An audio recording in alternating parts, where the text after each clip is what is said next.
സഭയ്ക്ക് യേശുക്രിസ്തുവിൻ്റെ നാമത്തിൽ എൻ്റെ സ്നേഹവന്ദനം ഞാൻ അറിയിക്കും. എൻ്റെ ഓർമ്മ ശരിയാണെങ്കിൽ 2ാം പ്രാവശ്യമാണ് ഞാൻ ഈ ചർച്ചിലേക്ക് കടന്നു വരുന്നത്.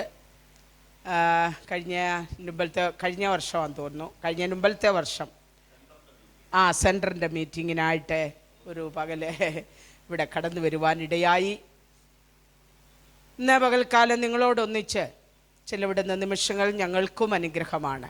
എൻ്റെ കൂടെ എൻ്റെ പ്രിയ സഹോദരൻ തമ്പി, എൻ്റെ പ്രിയ സഹോദരി ലത, ഞങ്ങൾക്കൊന്നിച്ച് പ്രഭാതത്തിൽ നിന്ന് തന്നെ പുറപ്പെടുവാൻ, ആറന്മുളയിൽ നിന്ന് ഇവിടെ വരെ എത്തുവാൻ ഇടയ്ക്ക് വെച്ച് നിരുത്സാഹപ്പെടുത്തുന്ന വാക്കുകൾ വന്നെങ്കിലും ധൈര്യമായിട്ട് ഞങ്ങൾ മുന്നോട്ട് പോകുന്നു. ദൈവത്തിന് സ്തോത്രം. അതായത് കർത്താവിൻ്റെ ബൈബിൾ ക്ലാസ്സിന് ഒരാളെ ഉള്ളായിരുന്നു. കർത്താവ് ചെല്ലുന്നെന്നറിഞ്ഞ് ലാസർ വാതിൽ തുറന്ന് വെളിയിൽ പോയി. മാർത്ത അടുക്കളയിൽ പോയി. മറിയ മാത്രം. അപ്പം കർത്താവ് അതറിഞ്ഞുകൊണ്ട് കൂടെ 2-3 പേരെ കൂടെ കൊണ്ടുപോയാൽ അല്ലേ? കർത്താവ് ഒരു 12 പേരെ കൂടെ കൊണ്ടുപോയി. അവിടെ ആളില്ലെന്നറിയാം. എന്ന് പറഞ്ഞതുപോലെ ആളുണ്ടോ ഇല്ലയോ എന്നുള്ളതൊന്നും നമുക്ക് വിഷയമല്ല. നിനക്ക് പ്രിയമുള്ളവർ വിടുവിക്കപ്പെടേണ്ടതിന് അവൻ തൻ്റെ വലം കൈ കൊണ്ട് രക്ഷിച്ച് ഉത്തരമരുളുന്ന ദൈവം. ഇന്ന് പകൽ കർത്താവിൻ്റെ സാന്നിധ്യത്തിനകത്ത് വരണമെന്ന് ദൈവം ആഗ്രഹിക്കുന്ന വ്യക്തികൾ ഇവിടെ വന്നിട്ടുണ്ട്. അവരോടുള്ള ദൈവത്തിൻ്റെ ആലോചന വളരെ അനുഗ്രഹിക്കപ്പെട്ട നിലയിൽ പാട്ടിലൂടെ ദൈവം നമ്മളോട് സംസാരിച്ചുകൊണ്ടിരിക്കുകയായി. വളരെ അർത്ഥവത്തായ പാട്ടുകൾ, പഴയ പാട്ടുകളെല്ലാം ഇപ്പം മാറി വലിയ അടിപൊളി പാട്ടുകളായി സഭകളിൽ തീരുമ്പോൾ പഴയ പാട്ടുകളൊക്കെ കേൾക്കുവാനും ഒന്നിച്ച് പാടുവാനും ദൈവം തന്ന നല്ല അവസരത്തിനായി സ്തോത്രം. ദൈവം നമ്മുടെ ചർച്ചിൻ്റെ കൊയറിനെ അനുഗ്രഹിക്കട്ടെ. മേൽക്കുമേൽ ധാരാളം ദൈവകൃപയോടെ ജീവിപ്പാനായിട്ടിടയായി തീരട്ടെ. ചുരുങ്ങിയ നിമിഷങ്ങൾ നമ്മൾ ദൈവസന്നിധിയിൽ ഒന്നിച്ചായിരിക്കുമ്പോൾ വളരെയധികം ശ്രദ്ധയോടെ ജീവിക്കേണ്ട ഒരു കാലഘട്ടത്തിൽ നാം വന്നെത്തിയിരിക്കുക. ദൈവത്തിന് സ്തോത്രം അല്ലേ? നമ്മൾ വളരെ ശ്രദ്ധയോടെ ജീവിച്ചില്ലെങ്കിൽ നമ്മുടെ വിശ്വാസം കൈവിട്ടു പോകും, നമ്മുടെ പ്രത്യാശ കൈവിട്ടു പോകും, നമ്മുടെ വിശുദ്ധി കൈവിട്ടു പോകും. ദൈവം നമ്മളെ ഗ്രഹിപ്പിച്ച ആത്മീക മൂല്യങ്ങൾ നമ്മളെ കൈവിട്ടു പോകും. അങ്ങനെയുള്ള ഒരു കാലഘട്ടത്തിൽ നാം വന്നെത്തി നിൽക്കുകയാണ്. ആത്മീകത എന്ന് പറയുന്നതിനകത്തൊന്നും വലിയ കാര്യമില്ല, അർത്ഥമില്ല എന്നൊക്കെ പറഞ്ഞ് ദൈവജനത്തിൻ്റെ ശുശ്രൂഷയെ പോലും, അല്ലെങ്കിൽ ആരാധിക്കുന്നവരുടെ നല്ല മനസ്സാക്ഷിയെ പോലും മലിനപ്പെടുത്തുന്ന തരത്തിലുള്ള കാര്യങ്ങൾ നമ്മുടെ കൈകളിലും നമ്മുടെ കൺവെട്ടത്തും നിൽക്കുകയാണ്. അത് വായിക്കുകയും അത് ഗ്രഹിക്കുകയും അത് കാണുകയും ചെയ്യുന്നവർക്ക് ഇതൊക്കെ ഇത്രേ ഉള്ളൂ എന്നുള്ള ഒരു തോന്നൽ വരാം. ഞാൻ സാധാരണ എൻ്റെ കൂടെ ഉള്ളവരോട് പറയാറുണ്ട്, കണ്ടു കുരയ്ക്കുന്ന പട്ടിയുണ്ട്, കുരയ്ക്കുന്നത് കേട്ടു കുരയ്ക്കുന്ന പട്ടിയുമുണ്ട് അല്ലേ? കണ്ടു കുരയ്ക്കുന്ന പട്ടിയുണ്ട്, കേട്ടു കുരയ്ക്കുന്ന പട്ടിയുമുണ്ട്. കണ്ടു കുരയ്ക്കുന്നവൻ നിർത്തത്തില്ല. യജമാനൻ എഴുന്നേറ്റ് വരുന്നത് വരെ അവൻ അലച്ചുകൊണ്ടിരിക്കും, അല്ലെ കുരച്ചുകൊണ്ടിരിക്കും. കേട്ട് കുരയ്ക്കുന്നത് കുറേ കഴിയുമ്പോൾ അതിന് തോന്നും ഞാൻ എന്തോന്നിനെ ഈ കുരയ്ക്കുന്നതെന്നോർത്തോ അത് അങ്ങ് നിർത്തും. നമ്മൾ ഈ കണ്ടു കുരയ്ക്കുന്നവരുടെ കൂട്ടത്തിലാകണം. അമ്മേ, നമ്മൾ കണ്ടിറങ്ങിയവരാ അല്ലേ? ഞാൻ ഈ പട്ടി എന്നൊക്കെ പറഞ്ഞത് ക്ഷമിക്കണം, ഒരു ഉദാഹരണം പറഞ്ഞു എന്നുള്ളതേ ഉള്ളൂ. ഒരാശയം പറയാൻ ഒരു ഉദാഹരണം പറഞ്ഞു എന്നുള്ളതേ ഉള്ളൂ. അപ്പം നമ്മൾ കണ്ടിറങ്ങിയവരാ, നമ്മൾ കേട്ടിറങ്ങിയവരല്ല. ആണോ? കണ്ടിറങ്ങിയവർ ശബ്ദം ഉണ്ടാക്കുന്നത് കേട്ടിറങ്ങിയവരല്ല. നമ്മൾ ചിലത് കണ്ടിറങ്ങിയെങ്കിൽ നമ്മുടെ കൊര നിർത്തരുത് ദൈവമക്കളെ. ചത്ത സിംഹത്തെക്കാൾ ജീവനുള്ള നായല്ലോ നല്ലത്. നോക്കിക്കേ, യജമാനനോട് കൂറും സ്നേഹവുമുള്ള ഒരു നായ ഒരിക്കലും അതിൻ്റെ ഉത്തരവാദിത്വത്തിൽ നിന്ന് അത് എന്ത് ചെയ്യത്തില്ല, എനിക്കൊരു പട്ടിയുണ്ട്. വീട്ടിലാരെങ്കിലും വന്നാൽ ഞാൻ ഇറങ്ങി ചെന്ന് കഴിഞ്ഞ് കണ്ടടാ ഞാനെന്ന് പറഞ്ഞു കഴിയുമ്പോൾ പുള്ളി പിടിച്ചു നിർത്തുന്ന പോലെ കുറെ അവിടെ നിർത്തും. ഞാൻ കണ്ടു, ഇനി ഞാൻ കൈകാര്യം ചെയ്തോളാമെന്നൊരു ശബ്ദം കേട്ടാൽ ഉടനെ, ഇല്ലെങ്കിൽ അവൻ ഇല്ലാത്ത പ്രശ്നം ഉണ്ടാക്കും. നോയിക്കേ, ചോറ് കൊടുക്കുന്നതിൻ്റെ നന്ദി അല്ലേ? എന്നിട്ട് ഉത്തരവാദിത്വമാത്. അങ്ങനെയാണെങ്കിൽ ഈ ദിവസങ്ങളിൽ നമ്മുടെ കൺമുമ്പിലും നമ്മുടെ കാതുകളിലും നമ്മുടെ കൈ തൊടുന്നിടത്തും നമ്മുടെ വിശ്വാസത്തെ കളയുന്ന അനേക കാര്യങ്ങൾ കടന്നു വരുമ്പോൾ നമ്മൾ നമ്മളോട് തന്നെ പറയണം, ഞാൻ കേട്ടിറങ്ങിയതല്ല, ഞാൻ കണ്ടിറങ്ങിയതാണ്. ഇതൊന്നും എനിക്ക് വിഷയമല്ല, എനിക്കെൻ്റെ പ്രിയനെ കാണണം. ഹല്ലേലൂയ. എന്നെ കണ്ടവനെ എനിക്കും കാണണം. അതിനുവേണ്ടി ഞാൻ എന്തോ ചെയ്യുക? ഞാൻ എപ്പോഴും ഓർക്കും, കർത്താവ് പറഞ്ഞ വാക്കുകളുടെ ഒരു പവറൊക്കെ ഇപ്പോൾ വെളിപ്പെട്ടുകൊണ്ട് വരിക. എന്തോ കർത്താവ് പറഞ്ഞേ, മനുഷ്യപുത്രൻ ഭൂമിയിൽ വരുമ്പോൾ അത് മാത്രമല്ല, മറ്റേ എല്ലാം ഉണ്ടെന്ന് ഇവിടെ. മറ്റേ എല്ലാം ഉണ്ട്. എന്തോ ഇല്ല? അതാ വിശ്വാസമില്ലാത്ത ആരാധനകൾ ഇവിടെ ഉണ്ട്. വിശ്വാസമില്ലാത്ത സുവിശേഷ പ്രവർത്തനങ്ങളുണ്ട്. വിശ്വാസമില്ലാത്ത പ്രാർത്ഥനാ സംഗമങ്ങളും ഉണ്ട്. ഇതെല്ലാം ഇങ്ങനെ നടക്കും. കർത്താവ് പറഞ്ഞു, മനുഷ്യപുത്രൻ മണ്ണിൽ വരുമ്പോൾ ഭൂമിയിൽ വിശ്വാസം കണ്ടെത്തുമോ? അതുകൊണ്ട് എപ്പോഴും പ്രാർത്ഥിക്കേണ്ടത് പോളിൻ്റെ ഒരു വാചകമാണ്, ഞാൻ എൻ്റെ വിശ്വാസം കാത്തു. ന്യൂൻ്റെയുടെ വിശ്വാസം കാത്തെന്നല്ല, IPCയുടെ കാത്തെന്നല്ല, ഞാൻ എൻ്റെ വിശ്വാസം. അത് ചെറിയ കാര്യമല്ല. ഈ വിശ്വാസമാണ് നമ്മളെ സകലത്തിൽ നിന്നും അടർത്തി മാറ്റിയത് അല്ലേ? അത് സാധാരണ വിശ്വാസമല്ല. നമ്മുടെ ഇന്ത്യൻ പ്രധാനമന്ത്രിക്ക് വിശ്വാസമുണ്ട് യേശു ജനിച്ചെന്ന്. പക്ഷേ ഈ പുള്ളി ഒരു ദിവസം പോലും യേശുവേ എന്നെ രക്ഷിക്കണേ എന്ന് പറയുമോ? അതൊരു വിശ്വാസമാണ്. ഇപ്പൊ യഥാർത്ഥ വിശ്വാസം എന്ന് പറയുന്നത് നമ്മളെ ചലിപ്പിക്കുന്നതായിരുന്നു. നമ്മളായിരുന്ന ഇടത്തു നിന്ന് നമ്മളെ എന്തോ ചെയ്തു? സകല കോട്ടകളെയും തകർത്ത്, സകല പാരമ്പര്യ ശക്തികളെയും തകർത്ത്, സകല വേണ്ടാത്ത അനാചാരങ്ങളെയും തകർത്ത് നമ്മളെ എന്തോ ചെയ്തു? അടർത്തി മാറ്റിക്കൊണ്ടുവന്നു. ഹല്ലേലൂയ. ഇവിടെ ഇന്ന് വായിച്ച 2 കൊരിന്ത്യർ 5-ാം അധ്യായത്തിൽ അപ്പോസ്തലൻ പറയാ, കാഴ്ചയാലല്ല. അപ്പൊ കാഴ്ചയുടെ ഒരു ലോകമുണ്ട്, വിശ്വാസത്തിന്റെ ഒരു ലോകമുണ്ട്. ഞാൻ ചോദിക്കട്ടെ, കാഴ്ചയുടെ ലോകത്തൂടാണോ നമ്മൾ നടക്കുന്നത്, വിശ്വാസത്തിന്റെ ലോകത്തിലൂടാണോ?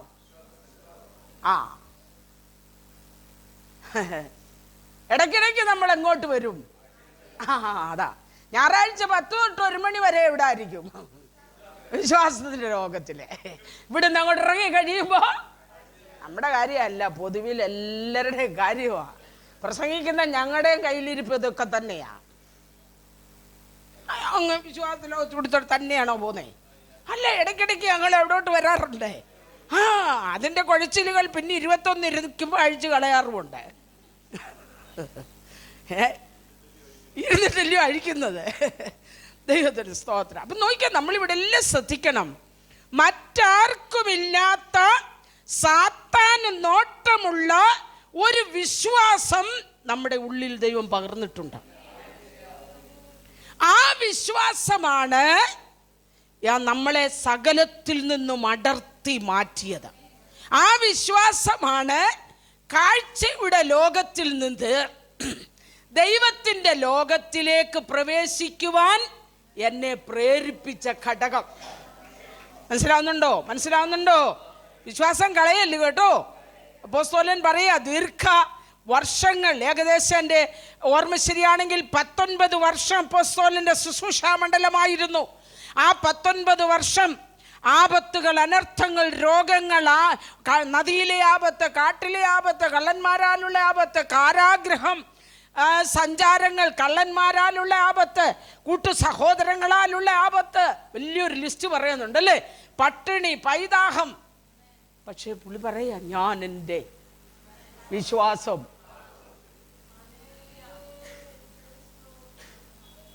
എന്നിട്ട് താൻ കൊരിന്ത്യരോട് ചോദിക്കുക, വിശ്വാസത്തിൽ തന്നെയാണോ? രാവിലെ ഷുഗർ നോക്കാൻ പോകുന്ന പോലെ ഒരന്ത്രം കയ്യിലിരിക്കണം, ഒരു മെഷീന്. എന്തുവാ? ഇടയ്ക്കിടയ്ക്ക് ഒന്ന് കുത്തി നോക്കണം. എന്തോ നോക്കണം? വിശ്വാസം എത്രയുണ്ടെന്ന്. നമ്മൾ അറിവ് വിശ്വാസമായിട്ട് പറയാറുണ്ട്, അവിടെ വഞ്ചന വരുന്നത്. അറിവ്. വിശ്വാസം എന്ന് പറഞ്ഞാൽ എന്നാ? അറിവല്ല, എന്നാൽ അറിവ് അതിനകത്തുണ്ട്. വെള്ളം എന്ന് പറഞ്ഞാൽ എന്നാ? വെള്ളം എന്ന് പറഞ്ഞാൽ എന്നാ? അത് നമ്മൾ കുടിക്കുന്ന വെള്ളം. വെള്ളം എന്ന് പറഞ്ഞാൽ എന്നാ? ആ വെള്ളം എന്നോ പാസ്റ്റർ അത് തന്നെ പറയാതെ. രണ്ട് വസ്തുക്കൾ ഒന്നിച്ചു കൂടുമ്പോഴാണ് വെള്ളമാകുന്നത്. അതുകൊണ്ട് ചായ തുടങ്ങുമ്പോൾ മുഖത്തോട്ട് വെള്ളം ഒഴിക്കുമ്പോഴും വായിലോട്ട് ഒഴിച്ചു കൊടുക്കുമ്പോഴും കണ്ണൊക്കെ തുറക്കുന്നത്. അപ്പോൾ അതിനകത്ത് ഏതാണ്ട് ഗുട്ടൻസ് ഉണ്ട് അല്ലേ? ആ വെള്ളത്തിനകത്ത് ഗുട്ടൻസ് ഉണ്ട്. അതുകൊണ്ട് പെട്ടെന്ന് വെള്ളം കൊണ്ടൊന്ന് മുഖത്ത് തളിക്കെന്ന് പറയുമ്പം അല്ലേ, വേണ്ടിയവരൊന്ന് മയങ്ങി നോക്കും, ഞങ്ങൾ ഒഴിച്ചു തരാം. പെട്ടെന്ന് എന്തോ ചെയ്യുകയാ. അപ്പൊ അതൊരു മെഡിസിനാ അല്ലേ? ഒരു മെഡിസിനാ. ദൈവത്തിന് സ്തോത്രം. അപ്പൊ രണ്ട് വസ്തുക്കൾ അല്ലെങ്കിൽ രണ്ട് ലവണങ്ങൾ ഒന്നിച്ചു ചേർന്നിട്ടുള്ള ഒരു സാധനമാണ് എന്ത്? വെള്ളം. ഇതുപോലെ മൂന്ന് കാര്യം ചേർന്നുള്ള ഒരു സാധനമാണ് വിശ്വാസം. എന്തുവാ വിശ്വാസം? നമുക്ക് കൂടെ അറിയാം. എബ്രായർ 11:1 വിശ്വാസം എന്നതോ അതെന്തുവാന്നാ ഞാൻ ഈ ചോദിക്കുന്നത്. അതെന്തുവാ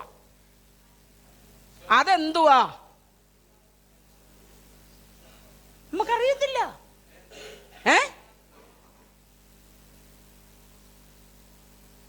കാഴ്ചയുടെ ലോകത്തിൽ നിന്ന്, ഇതൊന്നും പറയാൻ വന്നതല്ല, പക്ഷെ പറയിപ്പിക്കുക കേട്ടോ. കാഴ്ചയുടെ ലോകത്തിൽ നിന്ന് ദൈവത്തിൻ്റെ ലോകത്തിലേക്ക് പ്രവേശിക്കുവാൻ ദൈവം നമുക്ക് തന്ന ഒരു താലന്താണ്, ഒരു ഗിഫ്റ്റാണ് വിശ്വാസം. അത് എല്ലാവർക്കും ഇല്ല. യേശു ക്രിസ്തുവിനെ എൻ്റെ രക്ഷകനെന്ന് ഏറ്റുപറഞ്ഞ് ഹൃദയം കൊണ്ട് വിശ്വസിച്ച് ഏറ്റുപറയുന്നവൻ്റെ മേൽ, അവൻ്റെ അകത്ത് ദൈവത്തിൻ്റെ ലോകത്തിൽ ജീവിക്കുവാൻ ദൈവം പകർന്നു തന്ന ഒരു താലന്ത്, ഒരു ഗിഫ്റ്റാണ് എന്ത്? ജീവനുള്ള വിശ്വാസം. അത് ഏറ്റുവാങ്ങിയ ദൈവമക്കളാണ് ഇവിടെ ഇരിക്കുന്നത്. നമ്മൾ ഇതിനു മുമ്പും വിശ്വാസികളായിരുന്നു അല്ലയോ? എന്തുവായിരുന്നു വിശ്വസിച്ചത്? നമ്മുടെ പേര് ഇതിനു മുമ്പും എന്തുവായിരുന്നു? വിശ്വാസി എന്നായിരുന്നു. പക്ഷെ ഇപ്പൊ എന്താണ് നമ്മളെ വ്യത്യാസപ്പെടുത്തിയത്?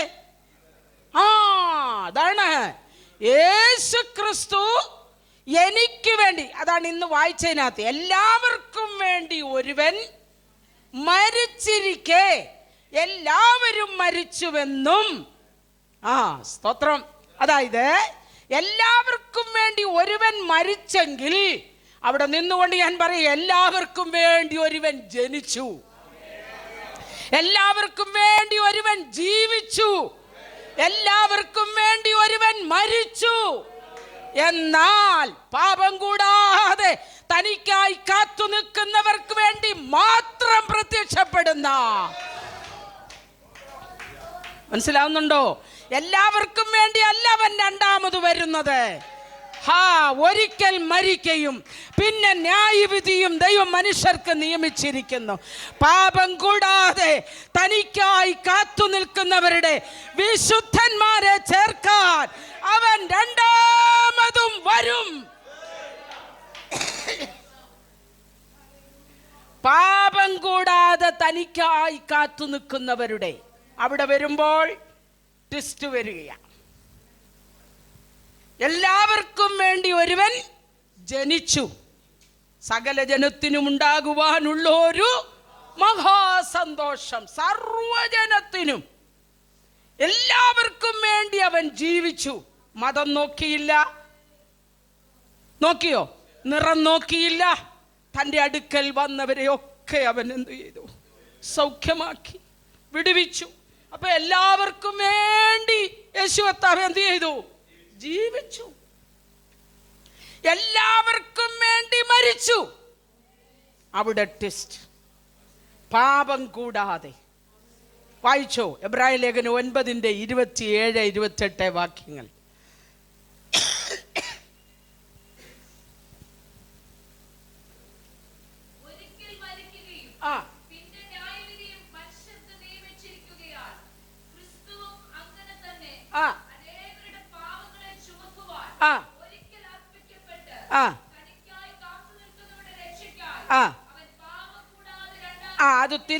അത് തിരിച്ചു വായിക്കണം.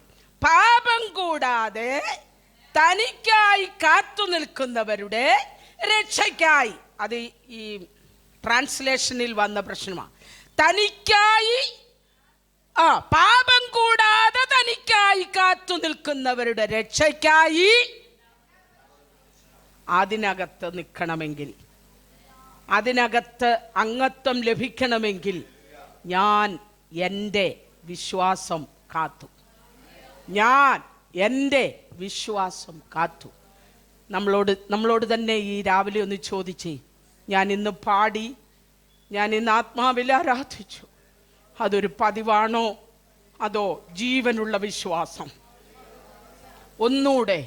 ഒന്നൂടെ കർത്താവുമായിട്ടുള്ള ബന്ധം ആഴത്തിൽ അരക്കിട്ട് ഉറപ്പിച്ച് ഒരാരാധന കഴിയുമ്പോൾ എൻ്റെ ജീവൻ കുറഞ്ഞുപോയോ? ഞാൻ കാഴ്ചയുടെ ലോകത്തോട്ടാണോ വന്നത് അതോ വിശ്വാസത്തിൻ്റെ ലോകത്തിലാണോ ഞാൻ കയറിയത്? സ്തോത്രം. ഇതൊക്കെ ചിന്തിക്കണം. ഇപ്പൊ വിശ്വാസം എന്ന് പറയുന്നത് എല്ലാവർക്കും ഉള്ള വിശ്വാസമല്ല. 49 വർഷത്തിന് മുൻപ് ഞാനൊരു കാര്യം വിശ്വസിച്ചു, അതിന് ദൈവം കാരണഭൂതൻ. എന്തുവാ ഞാൻ വിശ്വസിച്ചത്? അതുവരെ ഈസ്റ്റർ ആഘോഷിച്ചിരുന്ന എനിക്ക് ഒരു സുപ്രഭാതത്തിൽ പരിശുദ്ധാത്മാവ് എന്നോട് പറഞ്ഞു, ഇതിങ്ങനെ ആഘോഷിച്ചുകൊണ്ട് ഒരു ഗുണവുമില്ല, കുറച്ച് ഇറച്ചി തിന്നാമെന്നല്ലാതെ, കുറെ നാൾ തിന്നാതിരുന്നേച്ച് അന്ന് കുറച്ച് അടിക്കാമെന്നല്ലാതെ ഗുണമൊന്നുമില്ല. യേശു പറഞ്ഞു, ഞാൻ എന്നെ തിന്നുന്നവൻ, അങ്ങനെ ഒരു കാര്യം ഇതിനകത്തില്ലല്ലോ. അതുകൊണ്ട് നീ എന്ത് ചെയ്യുക? ഇത് അക്ഷരം കൊണ്ടുള്ള ആരാധനയാ, ഇത് ആത്മാവ് കൊണ്ടുള്ള ആരാധനയാ. ഈ അക്ഷരത്തിൻ്റെ ആരാധനയിൽ നിന്ന് ആത്മാവിൻ്റെ ആരാധനയിലേക്ക് നിനക്ക് വരണമെങ്കിൽ ഇടയ്ക്ക് നിൽക്കുന്ന മീഡിയേറ്ററായി നിനക്ക് വേണ്ടി കാൽവറിയിൽ പരമയാഗമായി തീർന്ന ഹല്ലേലൂയ ദൈവപുത്രന്റെ യാഗം എനിക്ക് വേണ്ടിയാണെന്ന് വിശ്വസിക്കുന്ന ദൈവത്തിന്റെ പൈതലേ, കാഴ്ച ഇവിടെ ലോകം വിട്ട വിശ്വാസത്തിന്റെ ലോകത്തിലേക്ക് നീ വരികയാണ്. അങ്ങനെ ഇറങ്ങി തിരിച്ചവരുടെ ഒരു പട്ടികയാണ്, ഒരു ലിസ്റ്റാണ് എബ്രായ ലേഖനം. കാഴ്ചയുടെ ലോകത്തിൽ വിശ്വാസത്തിന്റെ റിമോട്ട് കൊണ്ട് ലോകത്തിൽ ദൈവത്തെ പ്രസാദിപ്പിച്ചവരുടെ ഒരു ലിസ്റ്റാണ് എബ്രായ ലേഖനം 11. നമ്മുടെ റിമോട്ട് ആരുടെ കയ്യിലായിരിക്കണം? ആന്നോ നോയിക്കേ. വേണ്ടാത്ത കാര്യങ്ങളിലോട്ട് ഇങ്ങനെ പോകുന്നുണ്ടെന്നെ നോ എന്നൊരു ശബ്ദം കേൾക്കാറുണ്ടോ? അതാ റിമോട്ടിന്റെ പ്രത്യേകത. റിമോട്ട് നമ്മുടെ കയ്യിലാണെങ്കിൽ നമുക്ക് എന്ത് കാര്യവും ചെയ്യാം, അല്ലേ? എന്തും കാണാം, എന്തും കേൾക്കാം, എങ്ങനെയും നടക്കാം. പക്ഷെ റിമോട്ട് പരിശുദ്ധാത്മാവിൻ്റെ കൈകളിലാണെങ്കിൽ ഹല്ലേലൂയ, ഇടയ്ക്കിടയ്ക്ക് അകത്തൊരു ശബ്ദം കേൾക്കാം. നോ, യെസ്, നോ, വെയിറ്റ്, ഇങ്ങനെയുള്ള ശബ്ദമൊക്കെ നമുക്ക് കേൾക്കാം. അത് കേൾക്കുന്ന ദൈവപൈതലേ, നീ അത് കളയരുത് കേട്ടോ. ഹല്ലേലൂയ. ചപ്പ് കുപ്പകൾ കൊണ്ട് നിന്റെ ഉള്ളം നിറയ്ക്കരുത്. ആ ശബ്ദം കേൾക്കുന്നില്ലെങ്കിൽ 1 മിനിറ്റ് നിന്ന് കർത്താവിനോട് പറയണം, എന്നോടൊന്ന് സംസാരിക്കണമേ, എന്നോടൊന്ന് സംസാരിക്കണമേ. ഈ ക്രിസ്ത്യ ജീവിതം എന്ന് പറയുന്ന ആവേശവും പരവേശവും ആഘോഷവും ഒന്നും അല്ല. ഇത് ഇമ്മണി പെതുക്കെ പോകേണ്ട കാര്യമാണ്.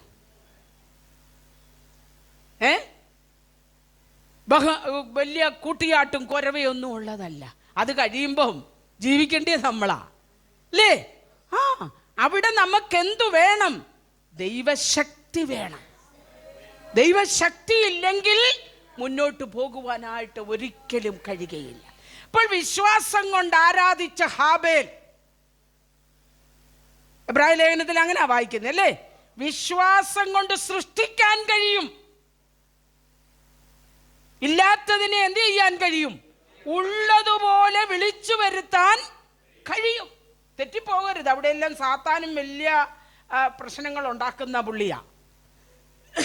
അങ്ങനെ ഒത്തിരി ദുരുപദേശകരെ നമ്മുടെ ഇടയിൽ ഇറക്കിയിട്ടുണ്ടല്ലോ. ഈയിടെ കണ്ടോ, ഒരു വാർത്ത കണ്ടു. എനിക്ക് പറക്കാൻ കഴിയുമെന്നൊരു പുള്ളിക്കാരൻ പറഞ്ഞു. അയ്യോ, പറഞ്ഞല്ലോ അല്ലേ? പറഞ്ഞു. അതൊരു വിശ്വാസമാണ്. കുറെ കാര്യങ്ങൾ ഇങ്ങനെ എന്തുവാ കറക്കിക്കുത്ത് കാണിച്ചേച്ച് പറഞ്ഞ് ഞാൻ പറക്കുമെന്ന്. വലിയൊരു 60 കുഴിയിലോട്ട് എടുത്ത് ആടി പൊടി കിട്ടിയോന്നറിയാൻ വയ്യ, എല്ലും മുട്ടു. അത്രയും വിശ്വാസമല്ല നമ്മുടെ വിശ്വാസം. ദൈവത്തെ ചലിപ്പിക്കുന്ന വിശ്വാസം.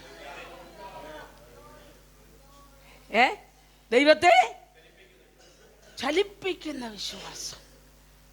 18 കൊല്ലമായി കൂനി നടന്ന ഒരു സഹോദരി. ഞാൻ ചോദിച്ചു, എവിടെ പോവാ? പള്ളിയിൽ പോവാ. അവിടെ എന്തുവാ മേപ്പെട്ട് നോക്കി പുരോഹിതന്റെ മുഖം പോലും കാണാനൊക്കത്തില്ലല്ലോ, പിന്നെ എന്തോന് പോവാ? അതോ, ഞാൻ കേട്ടു ഒരു ശബ്ദം. എന്തുവാ അമ്മച്ചി കേട്ടതേ? ഹല്ലേലൂയ. അന്ന് കുനിഞ്ഞിരിക്കുന്നവരെ നിവർത്തുന്ന ഒരുവൻ വരും. പ്രവാചകൻ പ്രവചന പുസ്തകത്തിൽ നിന്ന് വായിക്കുന്നത് ഞാൻ കേട്ടു. കുനിഞ്ഞിരിക്കുന്നവരെ നിവർത്തുന്ന ഒരു ദൈവം ഇന്ന് വരുമെന്ന്. അന്നാണ് അദ്ദേഹം വായിച്ചത്. പക്ഷെ ഞാൻ വിശ്വസിക്കുന്നു ഇന്ന് വരുമെന്ന്. ആ അന്ന് ഇന്ന, ആ അന്ന് എനിക്കിന്ന. നമുക്ക് ഈ വിശ്വാസമുണ്ടോ? സ്തോത്രം. ഞാൻ എപ്പോഴും ഇതൊക്കെ ഓർക്കും. യേശുവിനെ അവിടെ മറിയയുടെ മോനായിട്ട് മാത്രം ചിത്രീകരിക്കുന്ന ഒരു കാലഘട്ടത്തിൻ്റെ നടുവിൽ യേശുവിനെ ദൈവമായിട്ട് അന്നത്തെ കാലത്ത് ആരും എന്ത് ചെയ്തിരുന്നില്ല. ഇല്ല. എന്നാൽ അതിൻ്റെ ഇടയിലൂടെ ഒരു സഹോദരി പള്ളിയിൽ പോവോ? എന്തോ കൈ വേദപുസ്തകം ഉണ്ടോ? ഇല്ല. പ്രവാചക ശബ്ദം എവിടെ കരുതിയിട്ടുണ്ട്? ഹൃദയത്തിൽ കരുതിക്കൊണ്ട് അവൾ നടന്നു പോകുന്ന ഓരോ പോക്കിലും അവൾ പറയുക, ഇന്ന് എൻ്റെ ദിവസമാ, ഇന്ന് ഞാൻ നിവരുന്ന ദിവസമാ, ഇന്ന് ഞാൻ എഴുന്നേൽക്കുന്ന ദിവസമാ. ഇന്ന് പകലിവിടെ ആയിരിക്കുന്ന ദൈവത്തിന്റെ പൈതലേ, ദൈവം നിന്നോടൊരു വാക്ക് പറഞ്ഞിട്ടുണ്ടെങ്കിൽ, ഒരു വാഗ്ദത്തം ചെയ്തിട്ടുണ്ടെങ്കിൽ, അത് ഓരോ ആരാധനയിലും അന്ന് ഇന്നാണെന്ന് പറയുവാൻ. ഓ ഹല്ലേലൂയ, ഹല്ലേലൂയ. കർത്താവേ, ഞാൻ ഇന്ന് അങ്ങയുടെ ആലയത്തിൽ, അങ്ങയുടെ ആ ദൈവ സാന്നിധ്യത്തിൽ ഞാൻ നടന്നു പോകുകയാ. ഇന്നെൻ്റെ മേല്, ഇന്നെൻ്റെ മേല്, ഇന്നെൻ്റെ മേല് എൻ്റെ വൈകല്യങ്ങളെ മാറ്റണമേ. എന്നിൽ ഇല്ലാത്തത് സൃഷ്ടിക്കണമേ. എന്നിൽ ഉള്ളത് ക്രിയ ചെയ്യണമേ. ഉടമ ഹതന ഹതിലകജനകടകസിയാ.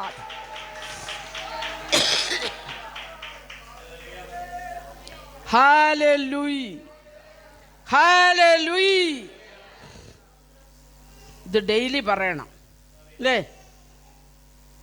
നമ്മളാണെങ്കിൽ വെള്ളമെല്ലാം കൂടെ അരിച്ച് വള്ളത്തെ കയറാൻ തുടങ്ങുമ്പോൾ എല്ലാം കൂടെ കിടന്നെന്തോ ചെയ്യും, പ്രാണഭയത്തിലാകും. കർത്താവ് തിരിഞ്ഞു നിന്ന് നല്ല ശാസന തരൂ അല്ലേ? എന്തോന്നിനിങ്ങനെ കൂടെ നടക്കുക നീയൊക്കെ എന്നാ ചോദിക്കുന്നേ.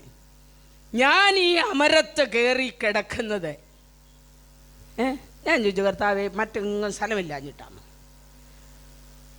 വേദോസ്തവം വായിക്കുമ്പോൾ വേദോസ്തവത്തിനകത്തോട്ട് ഇങ്ങനെ ചോദിക്കണം, അമരത്ത് കയറി കിടക്കുന്നു, വേറെ എങ്ങും സ്ഥലമില്ലയോ?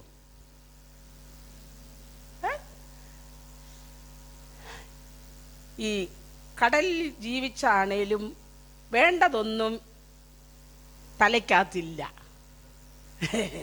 അല്ലേ? തലയ്ക്കകത്തില്ല.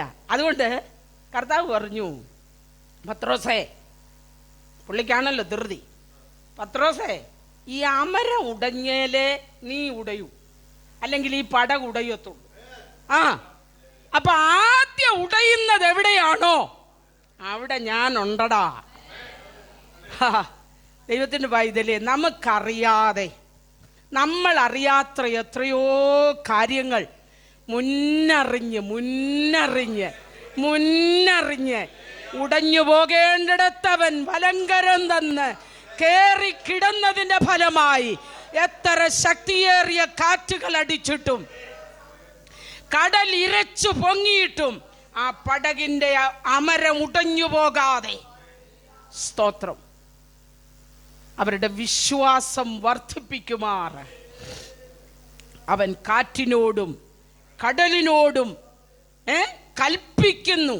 അത് കഴിഞ്ഞപ്പോൾ ചോദിക്കുക, ഇവനാർ കൂടെ നടക്കുന്നതിലും വേണ്ടത്ര പോലെ അങ്ങോട്ട് എന്ത് ചെയ്യാൻ പറ്റുന്നില്ല, മനസ്സിലാകാൻ പറ്റും. നമുക്ക് ഈ രോഗമുണ്ട്, കൂടെ നടക്കുന്നെങ്കിലും വേണ്ടത്ര അറിവ് അങ്ങോട്ട്. പനിക്ക് കൊള്ളാം കർത്താവിനെ, മറ്റു വല്ലത്തിനും കൊള്ളാവോ? പനിക്കോ ദേഹത്ത് വേദനയ്ക്കോ ഒക്കെ ആരെ കൊള്ളാം. അതും പാരസെറ്റമോൾ അടിച്ചേച്ചാ പറയുന്നു. ഒന്ന് ഉറങ്ങി എണ്ണിച്ച് കഴിഞ്ഞ് ഒന്ന് വേർത്ത് കഴിയുമ്പോൾ പറയും കർത്താവ് സൗഖ്യം തന്നു. നീ പാരസെറ്റമോൾ തിന്നുവെച്ച് കർത്താവിന് മഹത്വം കൊടുക്കണ്ട, ആ മഹത്വം പാരസെറ്റമോളിന് പോട്ടെ. അയ്യോ, നമ്മുടെ ഈ ഉടായ്പ വിശ്വാസം എന്തോ ഒരു ഉടായ്പന്നറിയോ? സ്തോത്രം പറയാൻ തോന്നുന്നില്ല അല്ലേ? തോന്നത്തില്ല. വിശ്വാസം എന്ന് പറയുന്നത് ഇതൊന്നുമല്ല, ഇതിനൊക്കെ അപ്പുറമാണ്. അത് അമൂല്യമാണ്. സ്തോത്രം. ഇപ്പൊ കുറെ പേർക്ക് തോന്നി തുടങ്ങിയല്ലോ, വിശ്വാസം വന്നപ്പോൾ ഊരിക്കളഞ്ഞതെല്ലാം വീണ്ടും ധരിക്കണമെന്ന് ചിലർക്കൊക്കെ തോന്നുന്നില്ലേ? അതങ്ങനെ വിശ്വാസം പോകുമ്പോൾ ഇതെല്ലാം ഡസ്റ്റ്ബിന്റെ ചുറ്റും കിടന്ന് കറങ്ങും. ഒരിക്കലും ഇച്ചിച്ചാന്നും പറഞ്ഞ് എന്തോ ചെയ്തു, വലിച്ചു പറിച്ച് ആവേശം കയറി പരിവേഷം കയറി ഇതെല്ലാം ഊരിക്കളഞ്ഞു. ഇപ്പൊ ആ ഊരിക്കളഞ്ഞ ഡസ്റ്റ്ബിന്റെ ചുറ്റും കിടന്നത് എന്തോ ചെയ്യുക? വേസ്റ്റ് കൊട്ടയുടെ ചുറ്റിനും കിടന്ന് ഹീബ്രു തപ്പുക.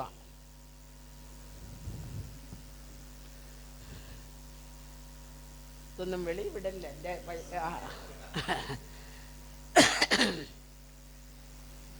ഇത് മാത്രം പറയാൻ വിടുവാന്നേ എല്ലാം വിട്ടോണം.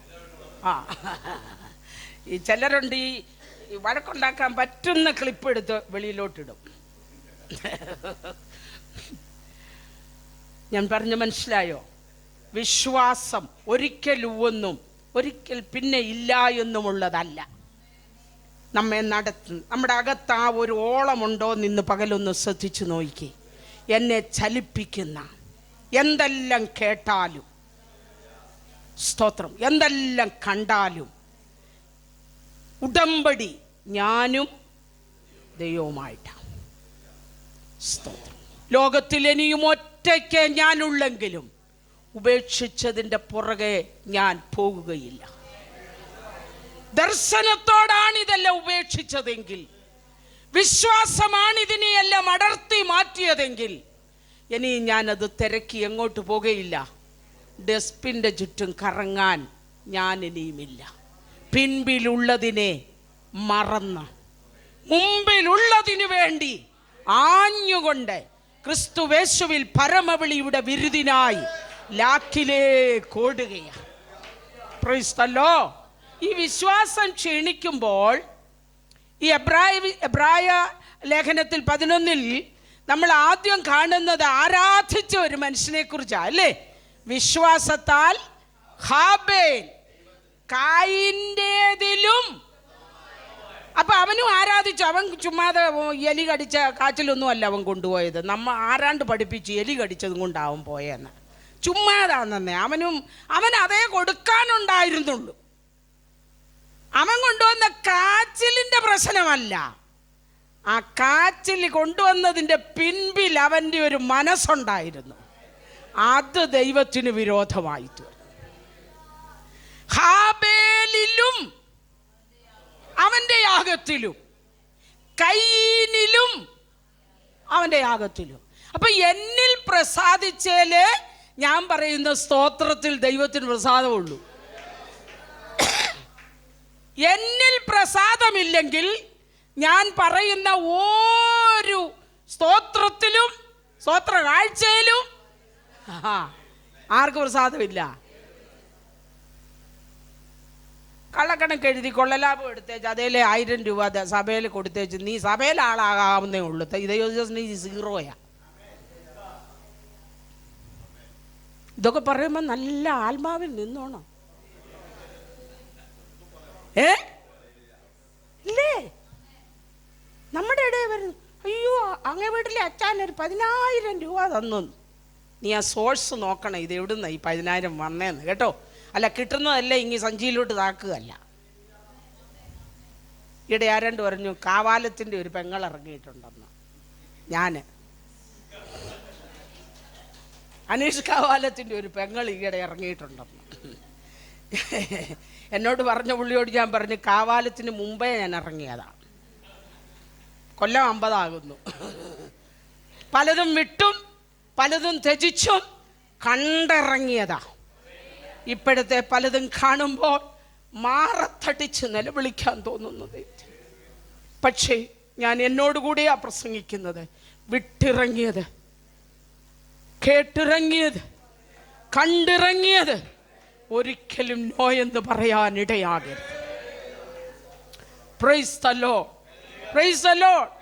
എന്നിൽ പ്രസാദിക്കുന്നില്ലെങ്കിൽ എൻ്റെ ശുശ്രൂഷയിലോ എൻ്റെ ആരാധനയിലോ എൻ്റെ പണത്തിലോ എൻ്റെ ആരോഗ്യത്തിലോ എൻ്റെ സൽപ്രവൃത്തിയിലോ ദൈവത്തിന് പ്രസാദമില്ല. ഇവിടെ കുറച്ച് ചെയ്ത ആളാകാമെന്നല്ലാതെ നോ ഗുണം.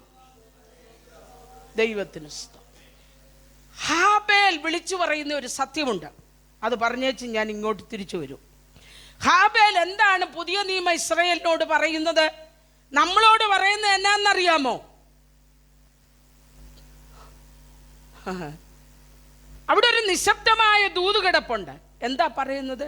ഹാബേൽ പറയുക, നിങ്ങൾക്കൊക്കെ നാട്ടിലെ പോരാട്ടം ഉണ്ടായിരുന്നു, എനിക്ക് എൻ്റെ ചേട്ടൻ പോരാട്ടമായിരുന്നു. എൻ്റെ അമ്മ നല്ല ദർശനമുള്ള ഒരു സഹോദരിയായിരുന്നു. ആരാണ്ട് കൊടുത്ത് ഒരു പഴവും പറിച്ച് തിന്ന് തേജസ്സും കളഞ്ഞ്. എൻ്റെ അപ്പനാണെങ്കിൽ ദൈവത്തിൻ്റെ പ്രതിപുരുഷനായിരുന്നു, ദൈവത്തിൻ്റെ മകനായിരുന്നു. അല്ലേ? ശൈശവമില്ല, കൗമാരമില്ല, യൗവനയുക്തമായിട്ട് നേരിട്ടിങ്ങ് വരുമായിരുന്നു ആദാം. അല്ലേ? അത്ര അത്ഭുതവാനായ ഒരു മനുഷ്യനായിരുന്നു എൻ്റെ അപ്പൻ. ദൈവത്തോട് കൂടെ വെയിലാറുമ്പോൾ നടക്കുന്നത് ഞാൻ കണ്ടിട്ടുണ്ട്. ദൈവവുമായിട്ട് ആഴമേറിയ ബന്ധമുള്ള ഒരു കുടുംബത്തിലാണ് ഞാൻ ജനിച്ച് വളർന്നത്. പക്ഷേ പക്ഷേ പക്ഷേ ചിലയിടത്തൊക്കെ തെറ്റിപ്പോയി. ദൈവം വെച്ച ബൗണ്ടറി തെറ്റിച്ചു. അതിരിനപ്പുറത്തോട്ട് നാക്ക് നീണ്ടു, കണ്ണ് നീണ്ടു, കൈ നീണ്ടു പോയി. ഔട്ട്. ദൈവം വെച്ച ബൗണ്ടറിക്കപ്പുറത്തോട്ട് കൈ നീളരുത്, കണ്ണ് നീളരുത്, നാക്ക് നീളരുത്. ഹല്ലേലൂയ. തൽഫലമായി അങ്ങനൊരു പിന്മാറ്റക്കാരൻ്റെ വീട്ടിലാണ് ഞാൻ ജനിച്ചത്. എനിക്ക് ദൈവത്തെ ആരാധിക്കാൻ ഒക്കത്തില്ല. കാരണം എന്നാ? ആരാധനയൊക്കെ ഇത്രയുള്ളെന്ന് എൻ്റെ അപ്പനും അമ്മയും എന്നെ അങ്ങ് എന്തോ ചെയ്യൂ? പഠിപ്പിക്കുക. ഇത്ര ഉള്ളടാ ഇത്തർക്ക, നീ കിടന്ന് പരവേശം കാണിക്കുന്ന പോലൊന്നുമല്ല. നീ വാഴ കുഴിച്ചു വെക്ക. ഇപ്പം ആദാമിൻ്റെ ജോലി എന്തുവാ? കൃഷിപ്പണി, തോട്ടത്തിലെ പണി കളഞ്ഞേച്ച് ഇരിപ്പ് കണ്ടോ? ഞാൻ ഏതാണ്ട് പുതിയ കഥ പറയുന്ന പോലെ തോന്നുന്നല്ലോ. സങ്കീർത്തനത്തെ നിന്ന് പിടിവിട്ട് ഉൽപ്പത്തി മുതൽ വായിക്കണം. അതിനകത്തുണ്ട് ഇത്, നിലത്ത് കൃഷി ചെയ്യുന്നവനായി മാറി. ആരെ? ആദം. ചെറുക്കൻ പ്രാർത്ഥിക്കാൻ പോവാ. അപ്പൊ ഇന്ന് ഉപവാസ പ്രാർത്ഥന ഉണ്ട്. ഞാൻ പറഞ്ഞു അവൻ്റെ ഒരു ഉപവാസം. എടാ ഞാൻ എന്തുമാത്രം ഉപവാസത്തിന് പോയടാ. നീ ഇങ്ങോട്ട് വാ, വാഴ കുഴിച്ചു വെക്കട ഇറക്ക. ഇത് പറയുന്ന അപ്പൻ. അമ്മ പറഞ്ഞിട ഇറക്കാൻ, നീ ഇങ്ങനെ പരവേശം കാണിച്ച് വലിയ ആത്മീയം കളിച്ചാൽ നല്ലൊരു പെണ്ണിനെ പോലും നിനക്ക് കിട്ടുകയില്ല, കിട്ടുകയില്ല, കിട്ടുകയില്ല. ആത്മീയം എങ്ങനൊന്നും അല്ലടാ. ഇങ്ങനെ ചേട്ടൻ പറഞ്ഞു, നിനക്ക് ഞാൻ വെച്ചിരിപ്പുണ്ട, നിന്നെ ഞാൻ ഒതുക്കും. എന്താ നിങ്ങൾ ചിന്തിച്ചു നോക്കിയേ, ഈ പിന്മാറ്റക്കാരുടെ ഇടയിൽ ഹാബേൽ ദൈവത്തെ പ്രസാദിപ്പിച്ചു. അവിടെ നിന്നുകൊണ്ടൊരു ദൂത് പറയുകയാ, ഹാബേൽ, എത്ര പിന്മാറ്റക്കാർ നിന്റെ വീടിനകത്തുണ്ടെങ്കിലും ജീവനുള്ള വിശ്വാസം അകത്തുള്ള ദൈവത്തിന്റെ പൈതലേ, നിന്നെ തകർക്കാൻ ഒരു ശക്തിക്കും കഴിയുകയില്ല. നിനക്ക് ദൈവത്തെ പ്രസാദിപ്പിക്കാൻ കഴിയും. ഹല്ലേലൂയ. നാല് പുറവും പ്രാർത്ഥിക്കുന്ന നിന്നെ കുറ്റം പറയുന്ന, ആരാധിക്കുന്ന നിന്നെ ചോദ്യം ചെയ്യുന്ന, അവസരം തരാതെ നിന്നെ വീർപ്പുമുട്ടിക്കുന്ന, ചോദ്യശരങ്ങൾ കൊണ്ട് വീർപ്പുമുട്ടിക്കുന്ന ഒരു കുടുംബ പശ്ചാത്തലത്തിലാണ് ദൈവത്തിന്റെ പൈതലെ നീയെങ്കിൽ ഹാബേൽ വിളിച്ചു പറയുന്ന ഒരു സത്യമുണ്ട്. അതൊന്നും ശ്രദ്ധിക്കേണ്ട.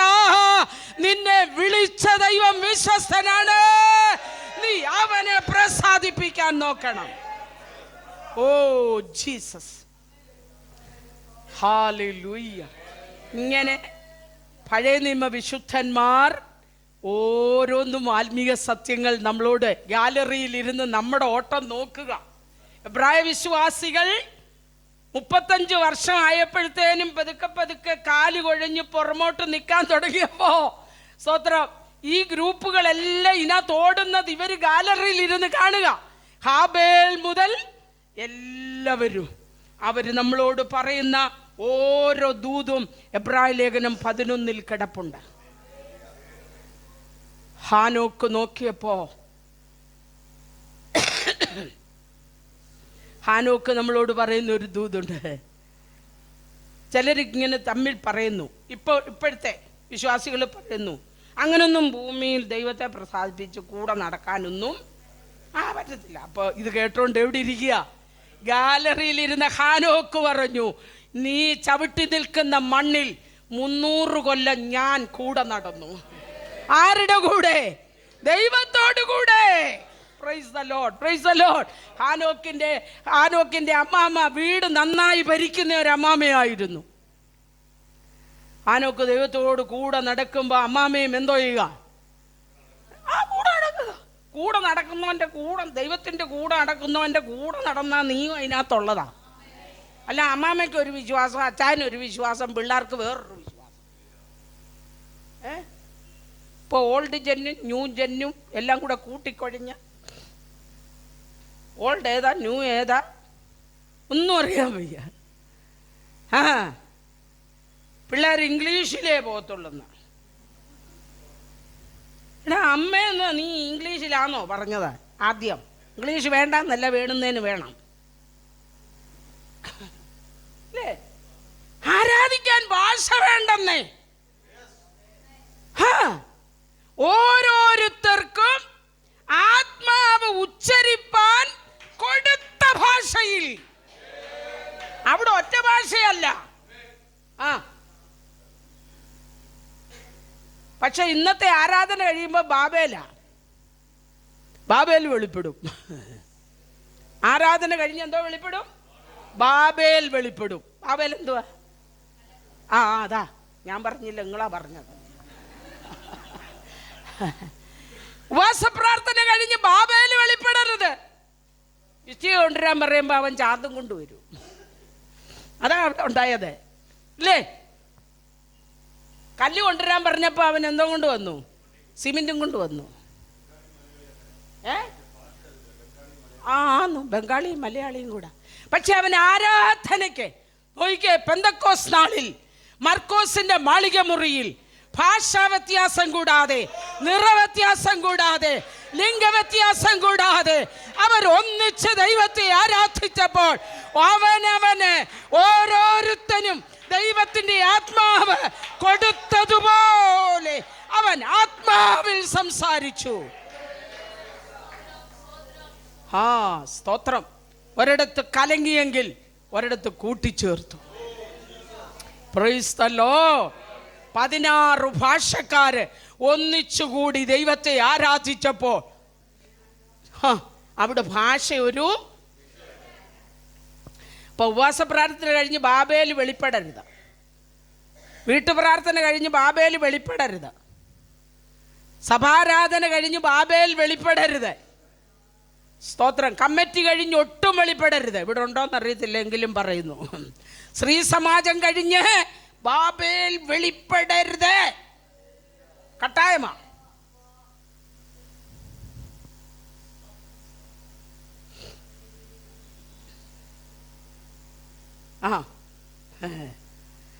ബാബേൽ വെളിപ്പെട്ട് കഴിഞ്ഞാൽ എന്താ പറ്റുമെന്നറിയോ? പെട്ടകം പണിതവൻ്റെ തലമുറ പട്ടണം പണിയാൻ പോവും. നോഹയുടെ തലമുറ എങ്ങോട്ട് പോയി? പട്ടണം പണിയാൻ പോയി.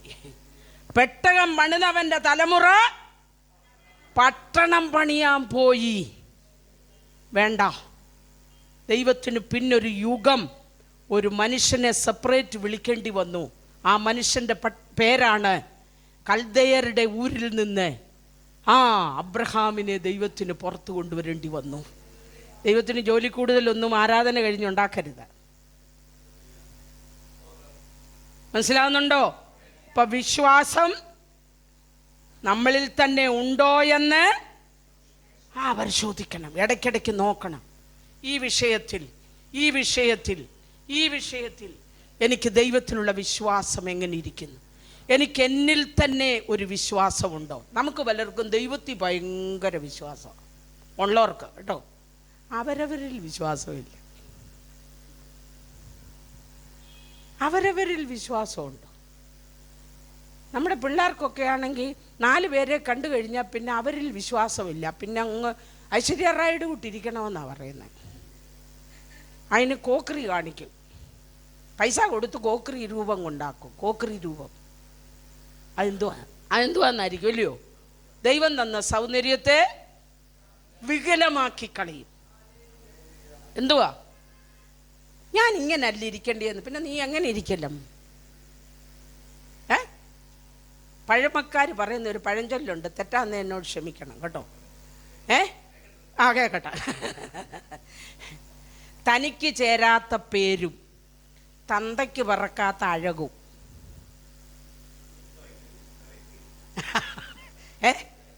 അത് ചേരുകയില്ല. എടാ, ഞാൻ എൻ്റെ അപ്പൻ്റെ കൂട്ടല്ലേ ഇരിക്കേണ്ടത്, എൻ്റെ അമ്മയുടെ കൂട്ടല്ലേ ഞാൻ ഇരിക്കേണ്ടത്. ഞാൻ നടന്നു പോകുമ്പോൾ പലരും പറയാനുണ്ട് അപ്പൻ ചത്തേന് വേറെ ഉണ്ടായതാണെന്ന്. അത് കേൾക്കുമ്പോൾ അയ്യോ എന്താന്നോ, എനിക്കന്നേരം എന്തോ ഉണ്ടാകുന്നേ. ഞാൻ അറിയാതെ എൻ്റെ രൂപം കണ്ട് എൻ്റെ അപ്പനെ അവൻ ഓർമ്മ വന്നെങ്കിൽ, ദൈവത്തിൻ്റെ പൈതലേ സ്തോത്രം.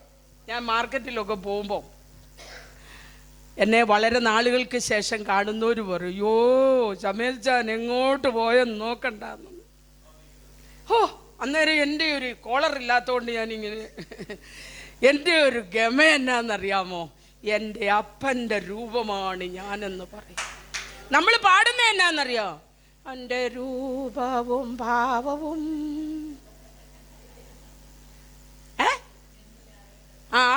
ആകും. കോക്കറി കാണിക്കും അന്നേരം രൂപവും ഭാവവും കൊണ്ട്. സാത്താൻ്റെ കൂട്ടിരിക്കും ഓരോന്നാ.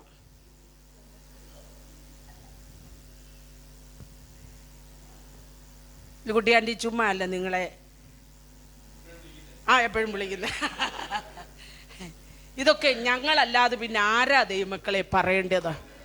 ദൈവം നമുക്ക് തന്ന ഒരു രൂപമുണ്ട് അല്ലേ? നാം അവനെ പോലെയാകേണ്ടതിന്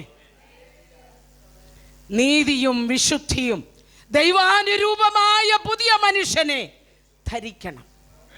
സ്തോത്രം. ഇപ്പം നമ്മുടെ ആരാധന കൊണ്ടും വചന ശുശ്രൂഷ കൊണ്ടും എല്ലാം വരേണ്ടത് എന്നാണെന്നറിയാമോ? ഞാൻ അവനെ പോലെയാകും. പുറമേ അല്ല. എൻ്റെ കർത്താവിൻ്റെ ഗുണങ്ങൾ ഇൻറ്റേണലായിട്ട് നീതി, വിശുദ്ധി, ദയ, കരുണ, ഇതെല്ലാം ഇമേജ് ആൻഡ് ലൈക്ക്നെസ്, ദൈവത്തിൻ്റെ ഇമേജും രൂപവും നാം നമ്മുടെ സ്വരൂപത്തിലും നമ്മുടെ സാദൃശ്യത്തിലും, ലൈക്ക്നെസ് ആൻഡ് ഇമേജ്, ഇത് രണ്ടും ഒരു ദൈവപൈതലിൽ ഇതുകൊണ്ടെല്ലാം രൂപപ്പെട്ടു വരണം. ഹല്ലേലൂയ. വേഗത്തിൽ ഒന്ന് രണ്ട് വാക്കുകളിലൂടെ നമുക്ക് ഓർക്കാം. ദൈവത്തിന് സ്തോത്രം. അപ്പം നമ്മളെ കാണുമ്പോൾ ആരെ കാണണം? യേശുവിനെ കാണുവാൻ. 1 കൊരിന്ത്യർ 16 അധ്യായത്തിൻ്റെ 13-14 വാക്യങ്ങൾ വായിക്കാം.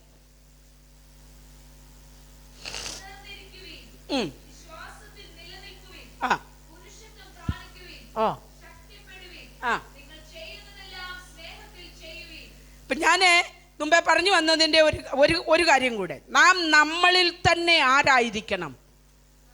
വിശ്വാസമുള്ളവരായിരിക്കണം. നാം നമ്മളിൽ തന്നെ വെളിച്ചമുള്ളവരായിരിക്കണം. നാം നമ്മളിൽ തന്നെ ഉപ്പുള്ളവരായിരിക്കണം. ഇങ്ങനെ കുറേ കാര്യങ്ങൾ കർത്താവ് പറഞ്ഞിട്ടുണ്ട് അല്ലേ? നമ്മളിൽ തന്നെ ഉപ്പുള്ളവർ,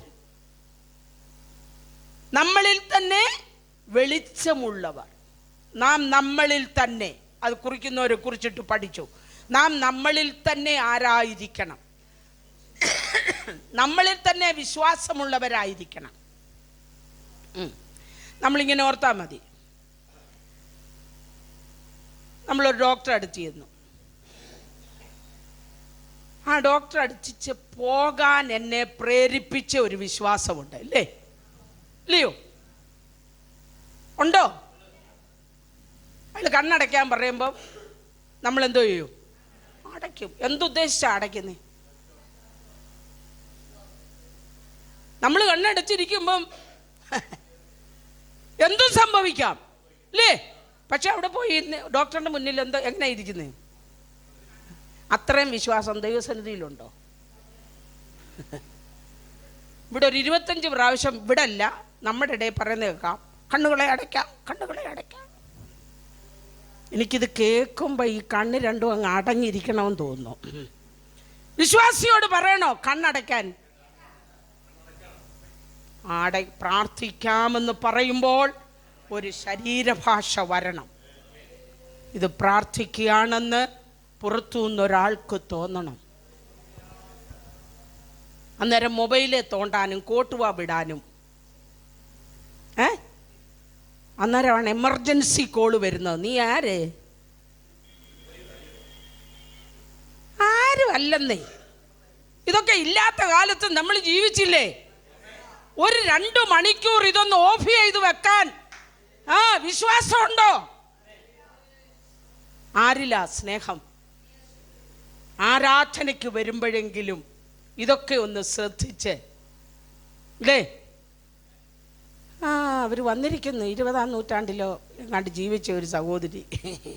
അല്ലല്ല, ഇതൊക്കെ ഇതൊന്നും പുസ്തകത്തിലില്ല കേട്ടോ. വേദോത്സവത്തിലുണ്ടോ? ഈയിടെ പല പുള്ളികളും വേദോത്സവം ഒന്നുകൂടെ വായിക്കാൻ തുടങ്ങിയിട്ടുണ്ട്. ഇതെവിടെയെങ്കിലും ഉണ്ടോന്ന്.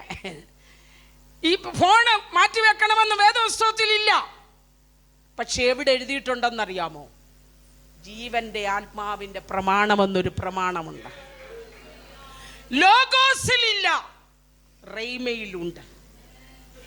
ജീവന്റെ ആത്മാവിന്റെ പ്രമാണം.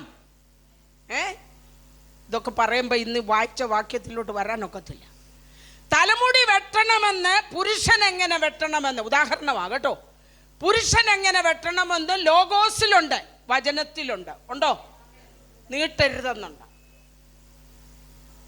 പക്ഷേ എങ്ങനെ വെട്ടണമെന്ന് വേദോത്സവത്തിലുണ്ടോ? അതെവിടാ എഴുതിയേക്കുന്നേ? ജീവന്റെ ആത്മാവിന്റെ പ്രമാണത്തിൽ, എഴുതപ്പെട്ട പ്രമാണത്തിലല്ല. ഞാൻ ചോദിക്കുന്ന വേദോത്സവത്തിലുണ്ടോ പല്ല് തേക്കണമെന്നോ? അതിന്നു വരെ ആരും ചോദിച്ചിട്ടില്ല. ഏതായാലും വസ്ത്രം ധരിക്കണം, മുടി വെട്ടണം, ഇപ്പൊ ആണെല്ലാം വളർത്തി കീപ്പോട്ട് ഇറക്കുന്നു, പെണ്ണെല്ലാം വെട്ടി മേലെ കയറ്റുന്നു. ഇല്ലയോ? എന്തെഴുതിയിരിക്കുന്നുവോ അതൊന്ന് ലംഘിക്കുന്നത് ഒരു പ്രത്യേക സുഖമാണ്. വെട്ടിക്കും ദൈവം. പലരുടെയും വെട്ടി തുടങ്ങിയിട്ടുണ്ട്. ഇതൊക്കെ പറയാതിരിക്കാൻ തരമില്ല ദൈവമക്കളെ. ഞാൻ പറഞ്ഞല്ലോ, വിശ്വാസം നമ്മളെ വ്യത്യസ്തരാക്കി. അത് മറന്നു പോകല്ലേ. ജീവനുള്ള വിശ്വാസം നമ്മളെ ആരാക്കി? വ്യത്യസ്തരാക്കി. അത് നമ്മുടെ ജീവിതത്തിൻ്റെ എല്ലാ മേഖലകളിലും ഞാനൊരു വ്യത്യാസമുള്ള വ്യക്തിയാണെന്ന് പുറമേയും അകമേയും അറിഞ്ഞിരിക്കണം. ഇടപെടുന്നവരറിയണം, കാണുന്നവരറിയണം.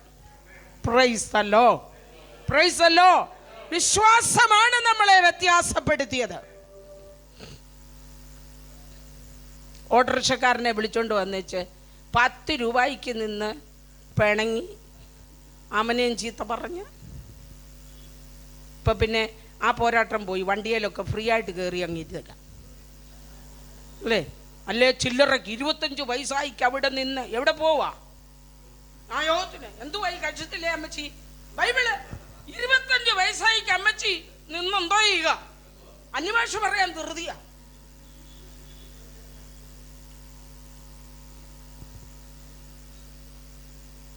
അനീതിയുള്ള മാമോനെ കൊണ്ട് സ്നേഹിതരെ ഉണ്ടാക്കിക്കൊള്ളി.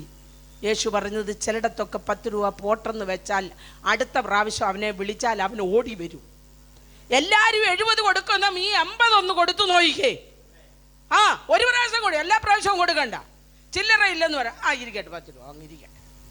എന്നിട്ട് വന്ന് 2 അന്യഭാഷ ഒന്ന് പറഞ്ഞു നോക്കി.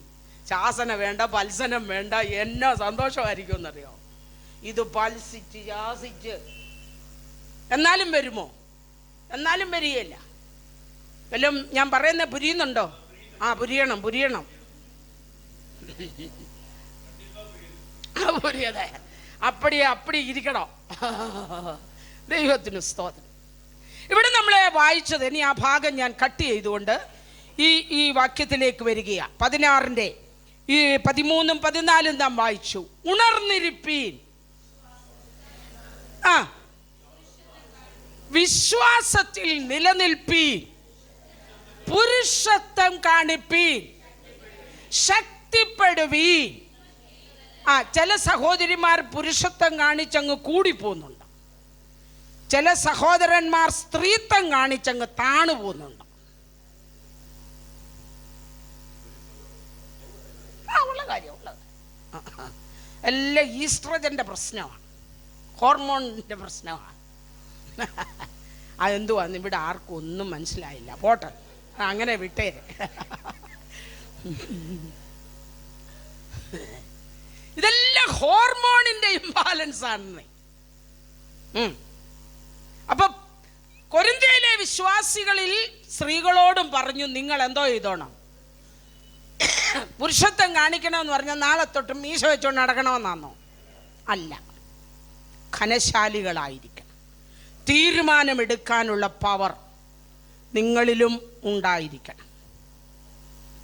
അല്ലെങ്കിൽ അച്ഛൻ ഇങ്ങോട്ട് വരട്ടാ, നിന്നെ ഞാൻ അങ്ങനെ അച്ഛനെ ഭീകരനായിട്ട് ചിത്രീകരിക്കണ്ട. അച്ഛൻ വെറും പാവം. അച്ഛനെ ചെറുക്കൻ്റെ മുമ്പിൽ എന്തോ ചെയ്യുക? ഭീകരനാക്കി അമ്മയങ്ങ് ചുമ്മാ കൊടുക്കേണ്ടിടത്ത് അമ്മയ്ക്കും കൊടുക്കാൻ അധികാരമുണ്ട്. പിള്ളേർക്കെല്ലാം എന്നോട് ദേഷ്യം വരും. ഞങ്ങളുടെ അമ്മ പാവമായിരുന്നു, ആൻറ്റി വന്ന് വഷളാക്കിയെന്ന് പറയും. അപ്പൊ പുരുഷത്വം കാണിക്കേണ്ടത് പുരുഷന്മാർ മാത്രമല്ല, സഹോദരിമാരും എന്ത് ചെയ്യണം എന്നും പറഞ്ഞ് അങ്ങ് ഓവറാകണ്ട. വേണ്ടുന്നിടത്ത് വേണ്ടുന്നതുപോലെ ആയിരിക്കണം. അതിന് ഞാനൊരു ഒരു കാര്യം പറഞ്ഞാൽ, ഇൻഫർമേഷനെ നോളജ് ആക്കണം. നോളജിനെ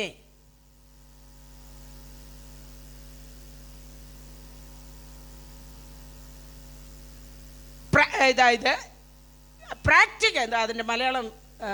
പ്രായോഗികമാക്കണം. പ്രാക്ടിക്കൽ നോളജ് ആക്കണം. അതായത് അതിനൊരു അഭിഷേകം നമുക്ക് വേണം.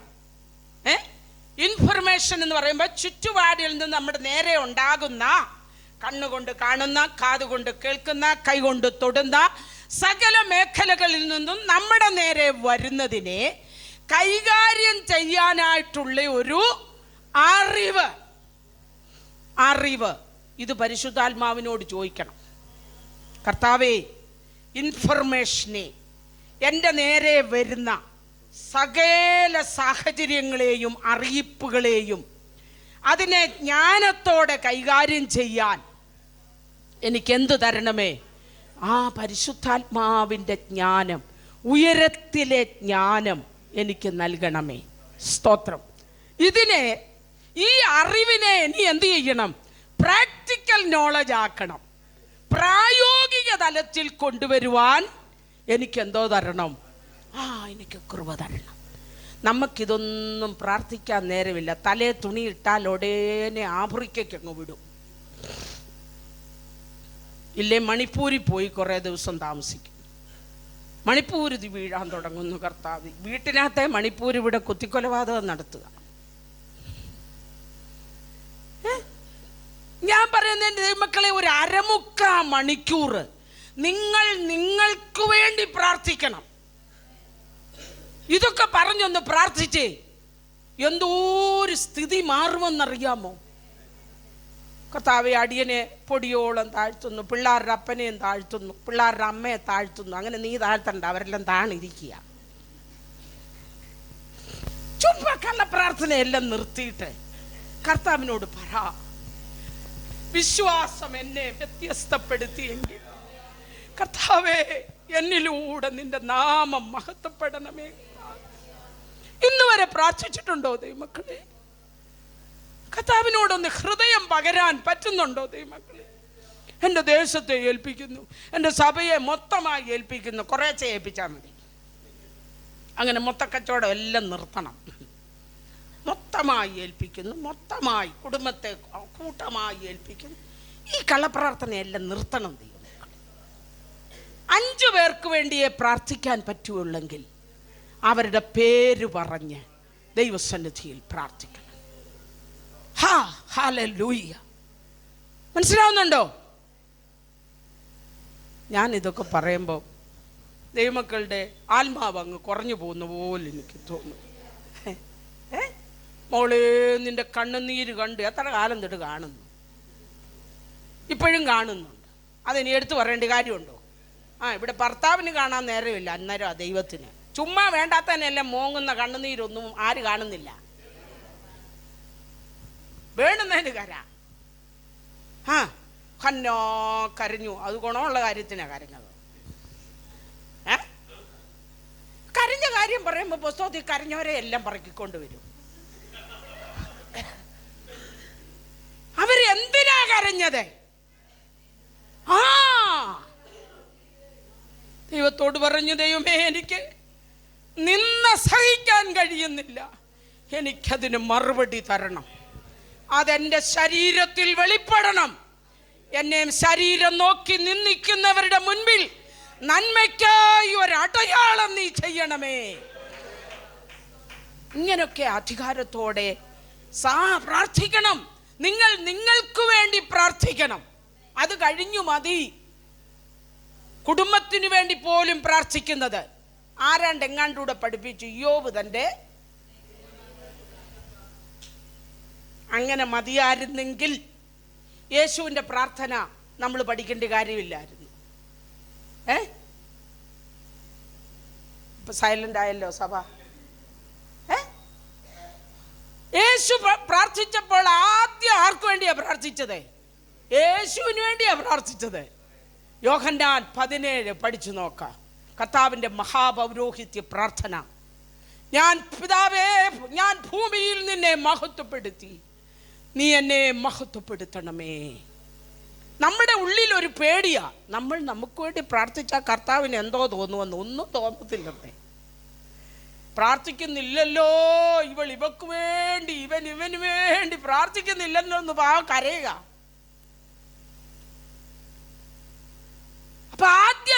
എന്തോ ചെയ്യണം? നമുക്ക് വേണ്ടി നമ്മുടെ സങ്കടങ്ങളും പരാതികളും സന്തോഷങ്ങളും ബലഹീനതകളും ബലമുള്ള ഭാഗങ്ങളും എല്ലാം കർത്താവിനോട് എന്തു പറയണം? തുറന്നു പറയണം. കർത്താവിനോട് ചെന്നിരുന്ന് പറയണം, എനിക്ക് ഈയിടെ വഴക്കുണ്ടാക്കുന്ന ഒരു ആത്മാവ് എന്നിൽ വരുന്നുണ്ട്. അത് അങ്ങനെ വല്ലതും പ്രാർത്ഥിക്കുമോ നമ്മൾ? ഈ എന്തോ കപടതയാണെന്നറിയാമോ പ്രാർത്ഥനയ്ക്കകത്ത്?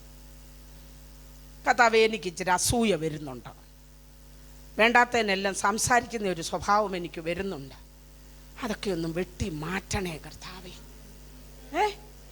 ഹല്ലേലൂയ! ഇതൊക്കെ ഒന്ന് പ്രാർത്ഥിച്ചു തുടങ്ങിക്ക്. അങ്ങനാണെങ്കിൽ തന്റെ ഇവിടെ എഴുതി വെച്ചിരിക്കുന്ന വാഗ്ദത്തം നിവർത്തിക്കും. പ്രൈസല്ലോ. കർത്താവ് പ്രാർത്ഥിച്ചു. എന്തോ പ്രാർത്ഥിച്ചേ? പുസ്തകത്തിൽ എവിടെയെങ്കിലും ഉണ്ടോ? രാത്രി മുഴുവൻ പ്രാർത്ഥിച്ചു, ശുശ്രൂഷ കഴിഞ്ഞ് പ്രാർത്ഥിച്ചു, ശുശ്രൂഷ മുമ്പ് പ്രാർത്ഥിച്ചു. നമുക്ക് ഇതൊന്നുമില്ല. ശുശ്രൂഷ കഴിഞ്ഞാൽ എല്ലാം വിടുതലായല്ലോ എന്നും പറഞ്ഞ് നമ്മളങ്ങ് ഓടിച്ചെന്ന് കട്ടിലോട്ട് കയറുക. താവേ, ഇന്ന് വളരെ ടയർഡാ, നീ മധ്യസ്ഥ ചെയ്യുന്നുണ്ടല്ലോ, അത് മതിയെന്നാ. കർത്താവ് നമുക്ക് വേണ്ടി എന്തോ ചെയ്യുന്നുണ്ട്?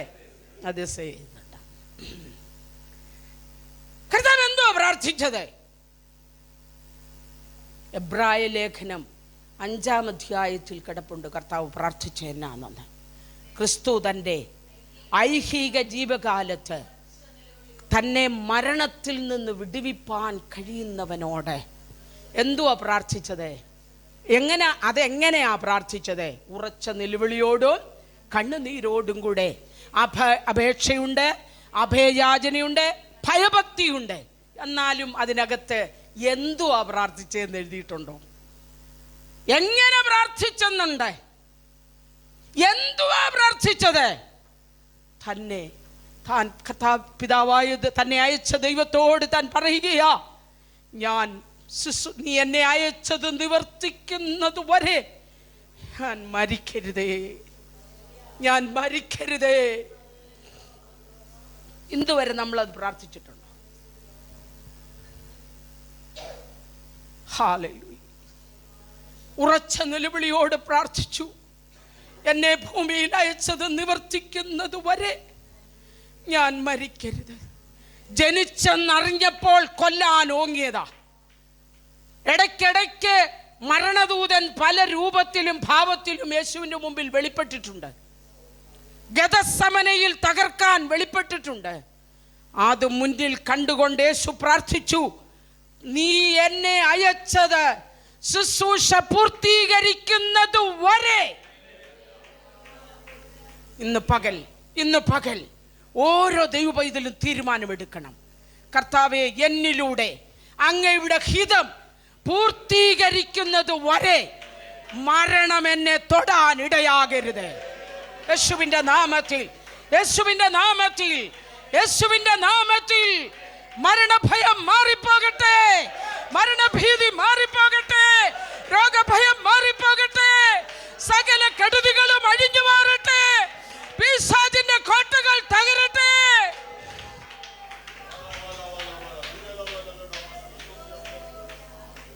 പ്രാർത്ഥിക്കണം, ഇതെല്ലാം പ്രാർത്ഥിക്കണം.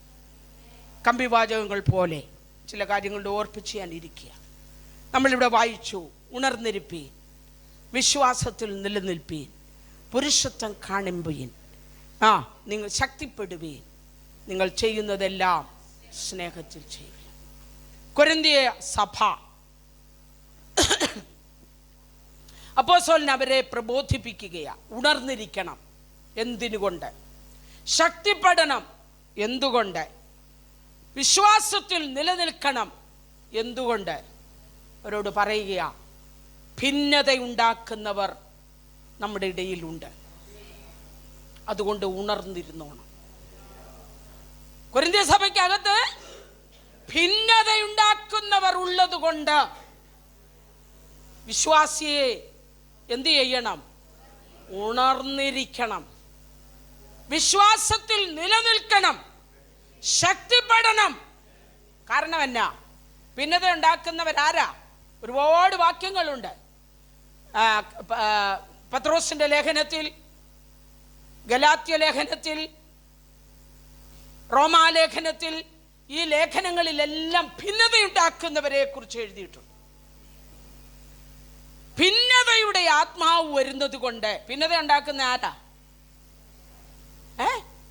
അതിന്റെ ഏജന്റ് ആകല്ലെന്നാ പൗലോസ് അപ്പോസ്തലൻ കൊരിന്ത്യരോട് പറഞ്ഞത്. പിശാചിന്റെ ഏജന്റ് ആകരുത്. നമ്മൾ ദൈവസന്നിധിയിൽ ഇരിക്കുന്ന നാക്ക് വാടകയ്ക്ക് കൊടുത്തേച്ച്, നാക്ക് വാടകയ്ക്ക് കൊടുത്തേച്ച് പുള്ളി കറങ്ങി ലോകം മുഴുവൻ ചുറ്റി സഞ്ചരിച്ച് പിന്നെയും ഇതിനകത്ത് വന്ന് കയറിയിരിക്കുമ്പോൾ അപ്പോഴത്തേക്ക് സകല കാടും എന്തു ചെയ്യും? നാവ് കത്തിക്കും. സകലയിടത്തും തീയിട്ടേച്ച് പുള്ളി വന്നെന്തോ ചെയ്യും? ഈ ഗുഹയ്ക്കകത്ത് കയറി ഇതിനകത്തിരിക്കും. പുള്ളി ബന്ധവസില 32 പട്ടാളക്കാരുടെ ആ ബന്ധവസില. പുള്ളി ആരും ഒന്നും ചെയ്യുകയില്ല, സ്തോത്രം. പക്ഷെ പുള്ളി പലതും ചെയ്യും. അതുകൊണ്ട് കൊരിന്ത്യരെ ഉണർന്നിരിക്കണം. അന്ത്യകാലത്ത് നമ്മൾ ഉറങ്ങിയാൽ ശത്രു കളവിതയ്ക്കും. കൊയ്ത്തോളം വളരട്ടെ, പറിക്കാൻ പോലും കഴിയാതെ വണ്ണം ദൈവസഭയ്ക്കകത്തും വീടുകൾക്കകത്തും കള ഉണ്ടാകും. രണ്ടാമത് അതിനകത്ത് ശ്രദ്ധിക്കേണ്ട ഒരു കാര്യം, ഉണർന്നിരിക്കേണ്ട വേറൊരാവശ്യകത, ദുർനടപ്പുകാർ സഭയ്ക്കകത്തുണ്ട്. സഭയ്ക്കകത്തെ കാര്യമാണ് കേട്ടോ. കൊരിന്ത്യ സഭയ്ക്കകത്ത് ആരുണ്ട്? ഈ സ്പിരിറ്റ് എല്ലാം ഇപ്പോഴും ഉണ്ടെന്നേ. നമ്മുടെ മാസയോഗങ്ങളെല്ലാം ഇപ്പൊ മാംസയോഗങ്ങളായി മാറിയിരിക്കുക. എന്താ?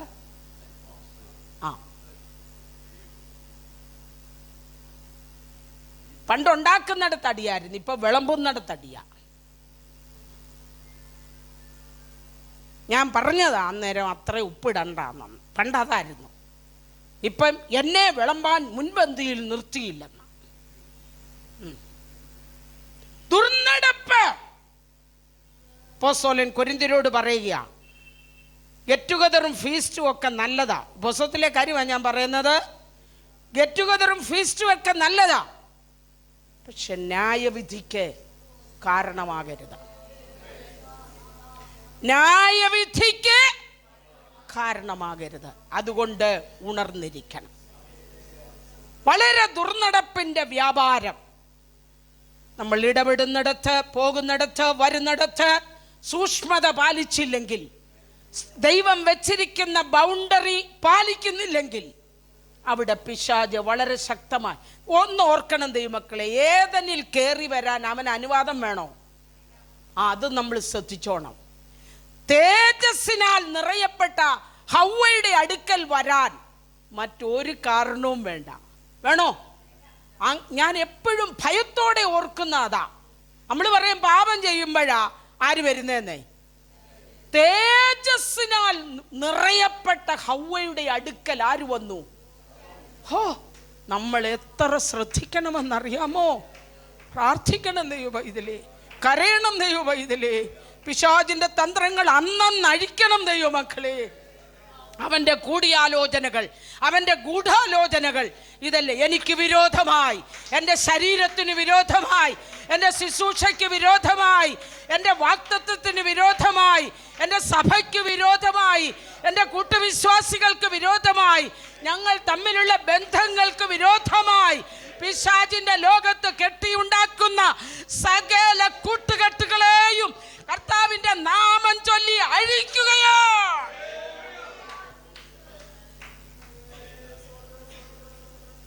വിഗ്രഹാർപ്പിതം തിന്നുവാൻ പ്രേരിതമാകുന്ന അവസ്ഥ കൊരിന്ത്യ സഭയിലുണ്ടായിരുന്നു. നമ്മളിപ്പോൾ ഏകദേശമൊക്കെ ലോകത്തോട് കോംപ്രമൈസ് ചെയ്തു ഇല്ലേ? എല്ലാം പറയാൻ നേരമില്ല, അതുകൊണ്ട് ഇവിടെ നിർത്തുക. വിഗ്രഹാർപ്പിതം നോ എന്ന് പറഞ്ഞാൽ നോ.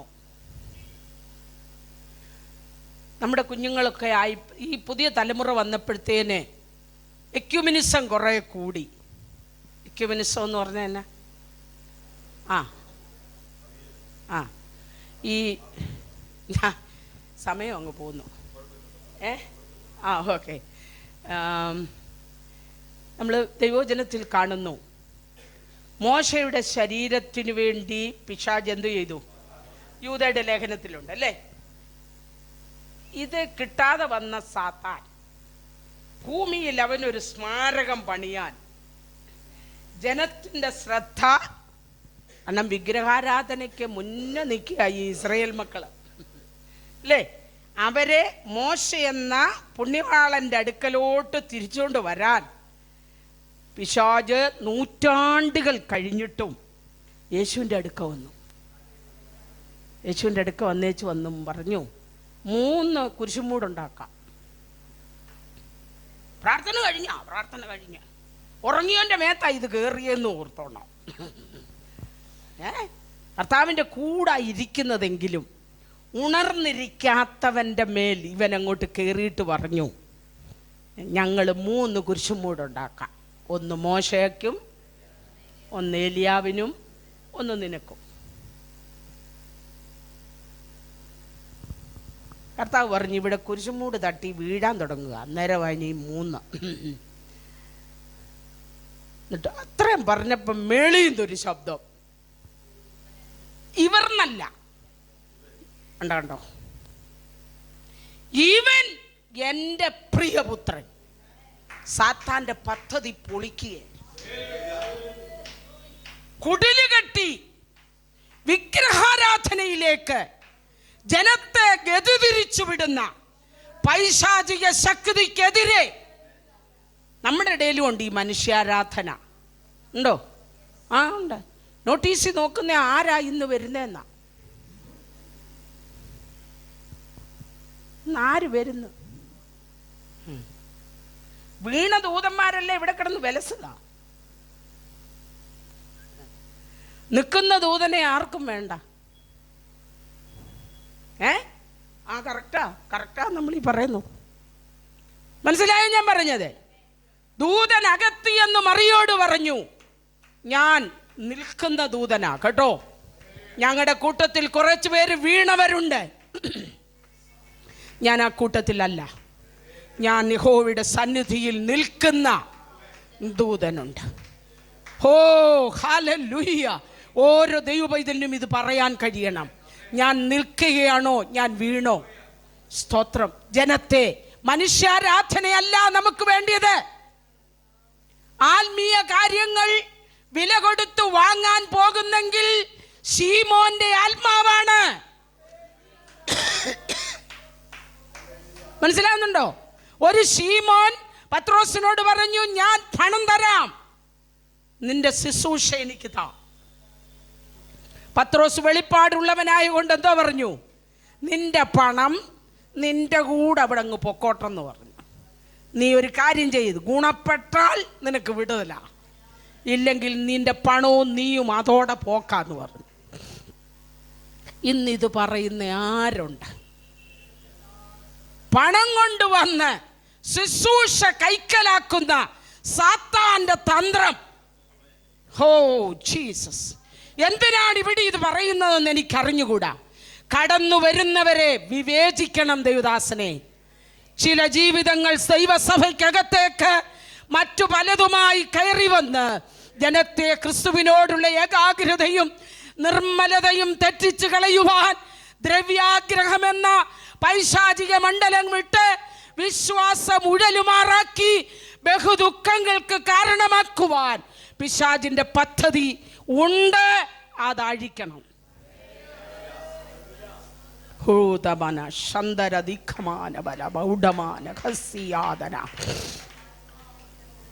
ഓ ഹല്ലേലൂയ! ഞാൻ എൻ്റെ വാക്കുകൾ ഇവിടെ നിർത്തുകയാണ്. ഹല്ലേലൂയ! നിങ്ങൾ ഈ തേനീച്ചയെ ഞാൻ ഒത്തിരി പ്രാവശ്യം പറഞ്ഞു വാക്കുകൾ നിർത്താൻ പോവാന്ന്, പക്ഷേ പിന്നെയും പറയുക കേട്ടോ. ആ കർത്താവ് പറയിപ്പിക്കുന്നു. അതുള്ള ദർശനമുള്ള പിതാക്കന്മാർക്കായി ഞാൻ സ്തോത്രം ചെയ്യുകയാണ്. സ്തോത്രം. വചനം കേൾക്കാനുള്ള ഒരു കൊതിയും അവർക്കുണ്ടെന്ന് തോന്നുന്നു. ഈ തേനീച്ചയെ കണ്ടിട്ടുണ്ടോ? തേനീച്ച എല്ലാം ഒരുപോലെ ഇരിക്കും, ഇല്ലയോ? എല്ലാം ഒരുപോലെ ഇരിക്കും. പക്ഷേ കൂടിൻ്റെ വാതുക്കൽ ഒരു 2-3 പേര് നിപ്പുണ്ട്. ഓ രാജാവിൻ്റെ രാജ്ഞി അങ്ങ് അറക്കകത്താ. വീടിൻ്റെ വാതുക്കൽ നിൽക്കുന്നത് കാവൽക്കാർ. ഇവർ പല ഗ്രൂപ്പാണ്. മടിയന്മാരും ഉണ്ട്. ഈ തേനീച്ചക്കൂട്ടി മടിയന്മാരുണ്ട്. ഈ പെണ്ണീച്ച കൊണ്ടുവരുന്നതെല്ലാം കുട്ടിച്ച് വീർത്ത് തിന്നിരിക്കുന്ന കുറെ മടിയന്മാർ ഈ ദൈവസഭയ്ക്കകത്തുമുണ്ട്. ഇതിനകത്തല്ല.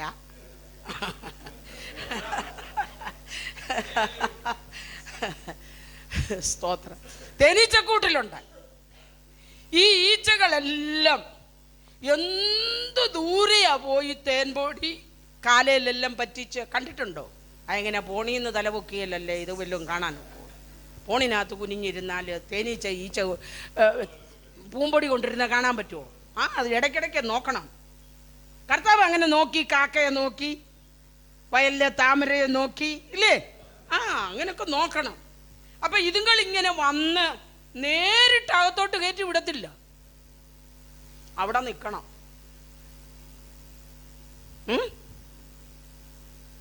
ഞാൻ ഈ തേനീച്ച, ഈ വാതുക്ക നിൽക്കുന്ന തേനീച്ചയോട് ചോദിച്ചു, എത്ര കിലോമീറ്റർ പറന്ന് എവിടുന്നൊക്കെയോ കിടന്ന് ഉരുണ്ട് ദേഹത്തെല്ലാം പൂമ്പൊടിയുമായിട്ട് വന്ന ഇതുങ്ങളെ പിടിച്ചു നിർത്തിയിരിക്കുക. എവിടെ? ആ വാതുക്കൽ. അവിടെ ബന്ധവും കൂട്ടും ഒന്നും വിഷയമല്ല. കൂട്ടിനകത്ത് കയറണമെങ്കിൽ ഇവരെന്തോ ചെയ്യുമെന്നറിയോ? മുഖം തമ്മിൽ ഇങ്ങനെ മുട്ടിക്കും. അപ്പം ആ കൂട്ടിലെ സ്മെല്ല് അങ്ങനെ ഒരു സൂത്രമുണ്ട്. അവിടുത്തെ ആണെങ്കിൽ മാറിക്കൊടുക്കും, കയറ്റിവിടും. ദൈവസഭയ്ക്കുണ്ടോ ഇതുവല്ലോ? വരുന്നതെല്ലാം ഇങ്ങോട്ട് പോരട്ടെന്ന്.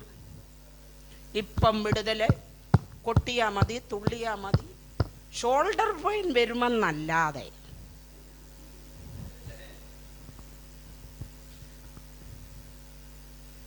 ഞാൻ ചോദിക്കട്ടെ ദൈവമക്കളെ, യേശുവിൻ്റെ അടുക്കൽ, അക്ഷരീകമായി മനുഷ്യരൂപിയായി നിൽക്കുന്ന യേശുവിൻ്റെ അടുക്കൽ അങ്ങോട്ട് ചെന്ന് എൻ്റെ സങ്കടം ഇതാണെന്ന് പറയാത്ത ഒരുത്തനെയും കർത്താവ് സൗഖ്യമാക്കിയിട്ടുണ്ടോ? ആവശ്യക്കാരൻ പുരുഷാരത്തെ തള്ളി, ഹല്ലേലൂയ, ന്യായപ്രമാണം ഉടച്ച് വിലക്കുകൾ ലംഘിച്ച് അവരെവിടങ്ങോട്ട് പോവാ? യേശുവിന്. ഈ റിസ്ക് നമ്മൾ എടുക്കാത്തിടത്തോളം കാലം ഒരു വിടുതലും നടക്കത്തില്ല. ദൈവത്തിൻ്റെ മക്കൾ, നാം കേൾക്കുന്ന വചനത്തിനൊത്തവണ്ണം, പ്രാപിക്കുന്ന ദൈവകൃപയ്ക്കൊത്തവണ്ണം, ദൈവത്തിൻ്റെ പരിശുദ്ധാത്മാവിനാൽ ഈ നന്മകൾ പ്രാപിക്കുവാൻ നമ്മുടെ ഭാഗത്തുനിന്ന് എടുക്കേണ്ട എഫേർട്ടുകൾ ഉണ്ട്. അതെടുക്കാതെ സുളുവിൽ നടക്കത്തില്ല. ഇതൊന്നും സുളുവിൽ തരുന്നവർ കുറച്ച് പേരുണ്ട്.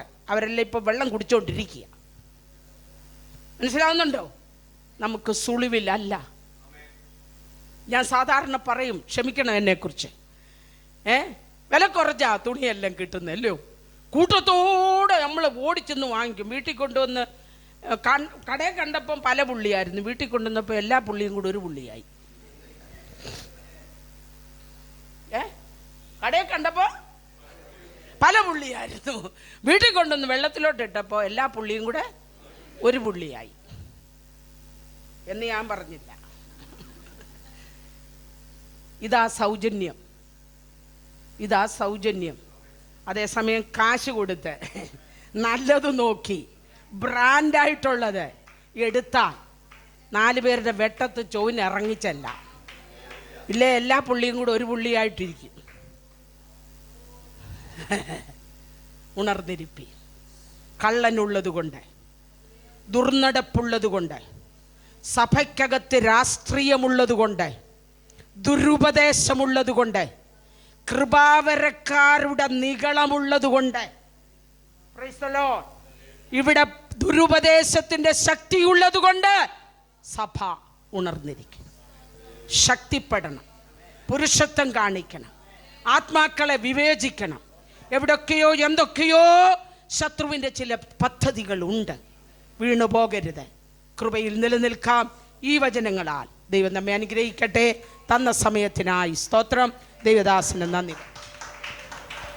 ഹല്ലേലൂയ. കരങ്ങൾ ഉയർത്തി കർത്താവിനെ സ്തുതിച്ചാട്ട്.